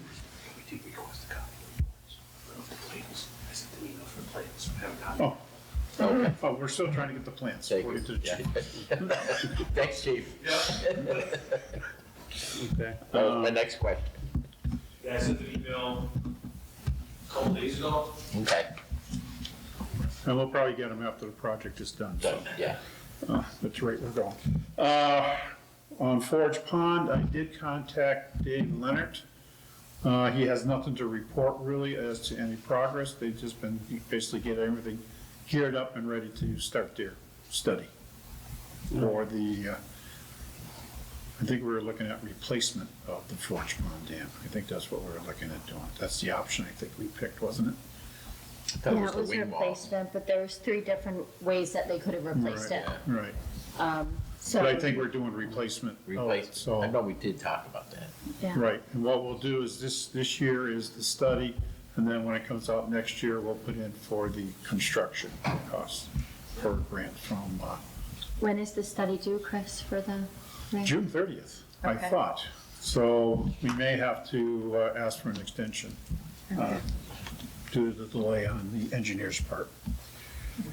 One Stop for Growth, as I reported before, the item I put in for the West Street School renovation, it doesn't qualify this year under what they are funding, but I did still put in for the water. And in addition to that, I am applying for the DEP Technical Assistance Grant, so maybe they can help us decide how to proceed. Senior Workout Program, we have scheduled a meeting for April 8th, I believe, to discuss that further, to develop the guidelines to be able to qualify for the project, or that program. Council on Aging, we are going to be talking to the prospective director about the hours per week. The cookout we already have, and Crystal, I think you usually do the open space item. Yeah, so after they gave us a list of things that we had to collect. I still have to go around to the different parks area, and the Sandy Plains is what they brought up, because as we sat in the open space meeting, all the members didn't know what the Sandy Plains was. Like, we've never been there, we've never hiked it, so we didn't know the exact location, but now that we know the location, I can go. They want to me to take pictures of all the areas so that they can come up with a flyer. Mimi was unable to be at the meeting, so the two representatives from Pioneer Valley Planning Commission had this plan laid out, and she has emailed and said that that's not the correct plan, that we're not going to have that many meetings, and we're not supposed to meet until June or July.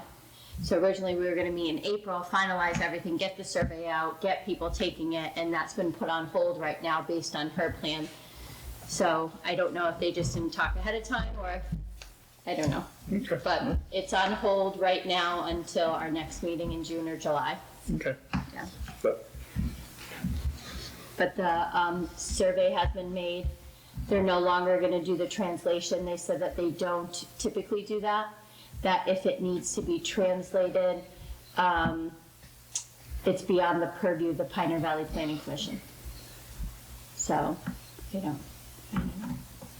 I suppose you can write it, and doesn't Google have a translator or yeah, something? they do. I think so. So I think you would just have to go in and copy and paste everything into a document for it to translate it for them.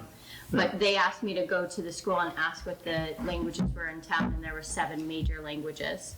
And she said that they don't do that, so.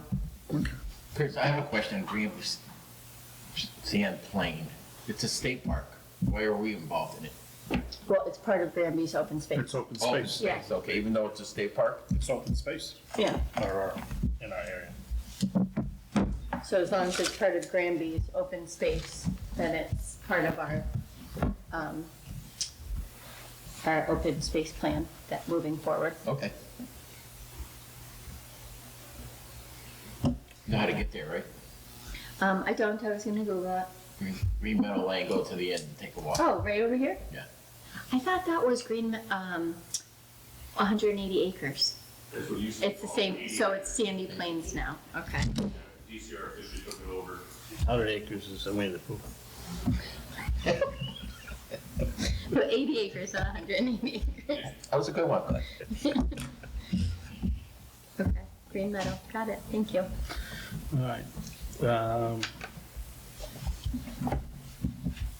We have town administrative evaluation. So we had a tentative date of that, right? Weren't you gonna talk to town council first? Yeah, but I want to make sure that we do it before you leave. I know You're not that's a gonna month and a half, but You're yeah, not gonna have time. yeah, we need to do it before you leave, so you are part of it, so. Should be. You will be part of it, Rick, so we will make, well, we just, I will follow up with town council. Our next meeting is the 22nd, right? Well, besides the 8th, because the 8th was dedicated to the Council on Aging. And then the 15th is Patriots Day, so we didn't have a meeting that week. What are we doing on the 8th? The 8th is the council, or sorry, not the Council on Aging, the senior work-off program that we were dedicating just for that. Okay. All right. Can we, Benjamin, April 22nd, or is that too soon? Because he's possibly, gone May 20th. So that would be May 6th. What about the is last 16th? meeting. Can't we do it the day after Patriots Day? No? what do we do May 6th? So everybody will have a chance to put everything together. Okay. And that gives you time to follow up with town council, just to get that proper procedure for it as well. So April 8th, next week. Yeah. We have that, was it 5:30? Can we look at bringing the 2 contracts? Yeah. I was gonna suggest that, instead of doing it on 22nd, move it up to the 8th, yes. I got it. No, like I said. I don't want to push it off. I think, I know there's some follow-up questions from one of the board members, so I want to make sure that we expedite that. So, why don't we do the 8th? So, we can just, how long are we gonna need for The guidelines.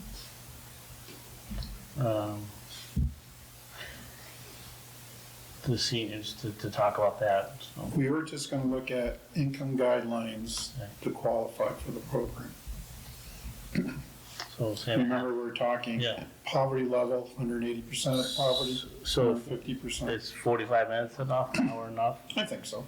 All right, so we can schedule one for 6:15 and I think we schedule Natalie first. I think that's gonna be a quick, just to form her. I know her walking out, she was shaking her head yes, so I don't think that's gonna be a long discussion. And then we can do the chief at 6:30. Okay. Or even. Oh, we can do 6:25. 6:25, yeah, because I think it's gonna be quick with her. Yeah. So that's May 6th, right? You're talking? No, April 8th. April 8th. Oh, my God. I'm done. Okay. All right, I got it. Already. I'm going to get something right at 8. Anything else? Yeah, before you close out, there's a couple pieces of correspondence I forgot. Ludlow's holding its 250th on June 15th. Is the town interested in participating? So I did look at that date. Originally, it was going to be Charter Days, but I cannot actually attend because I'm planning a 5-run/walk for the high school. So, Okay. and that's at 10 in the morning if we do it. So I won't be able to attend that. Were they, I mean, does anybody from the town want to be part of it? I mean, We never responded last June, or when they asked, because it was our Charter Day weekend. well, I'm just saying now. Now the Charter Day is no longer.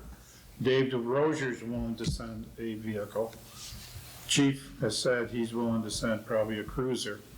Fire chief, we could probably send the 38 engine. And I just wasn't sure if a select board member wanted to ride with the chief or ride on the 38 or whatever with Steve. I'll ride with the chief. So I'll just let them know that we'll be bringing. I won't be around. You can still ride with them though. And you have to Not in that back. I made it in that back. Not in the back. More than I want. No, I don't have a problem representing the select board. I know a couple of the members in Barbaro.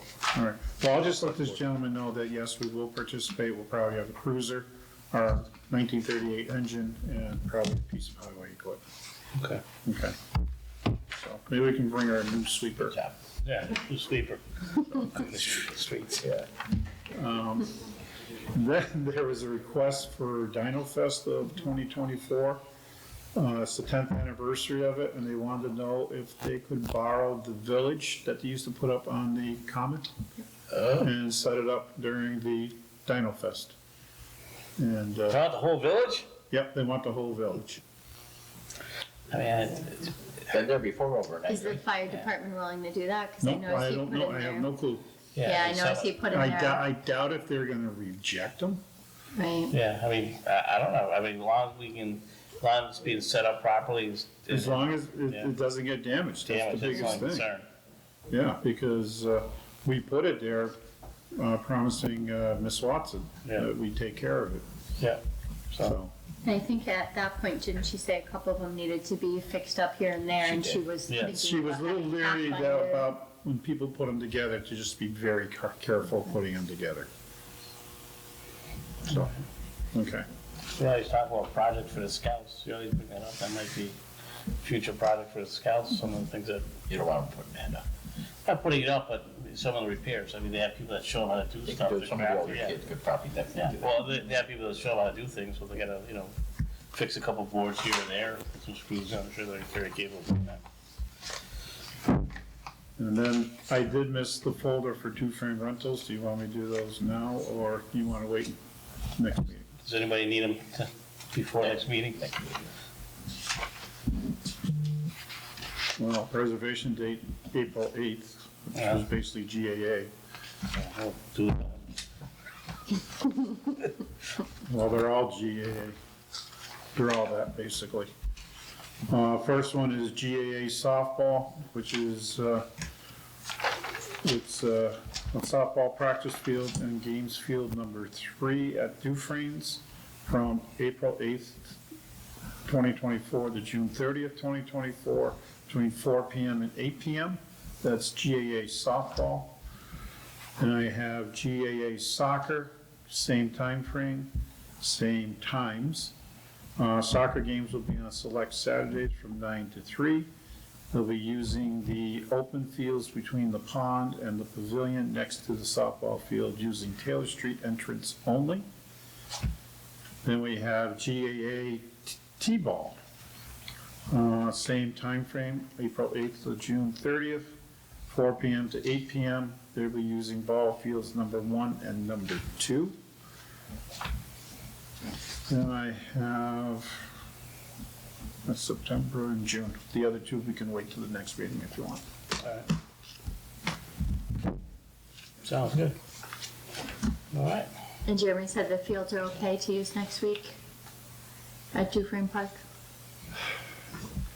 He says they look dry, but when you really start to drive on them and stuff, they're really still We'll get wet. more rain too, next couple of days, some more We're rain. talking potential snow, maybe. Yeah. On Thursday, right? Yeah. What, a dusting in 3 feet again? Well, they're saying, Anywhere we live, yeah. they're saying wet snow showers, so Yeah.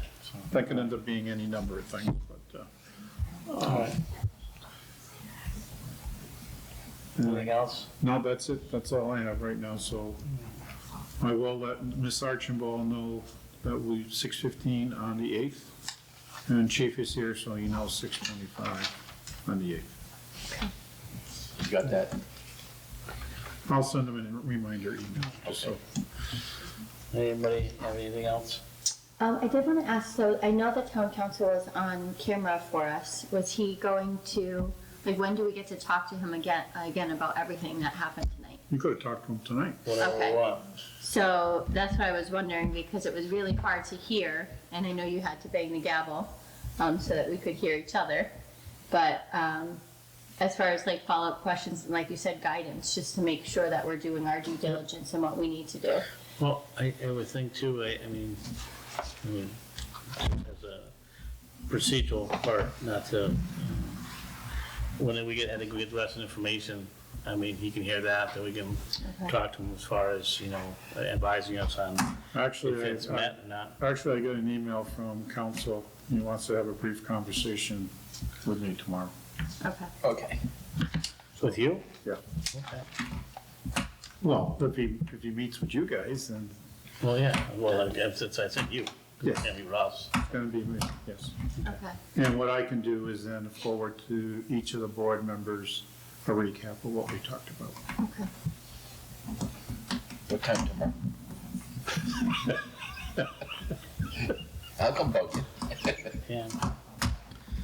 All right. Nah, it's a bit of a recap, I'm kidding. All right, well, if there's nothing else, entertain a motion to adjourn. I will make a motion to adjourn the meeting. A second? I'll second that. Any further discussion? No? All in favor? Aye. Anybody opposed? Good night. No.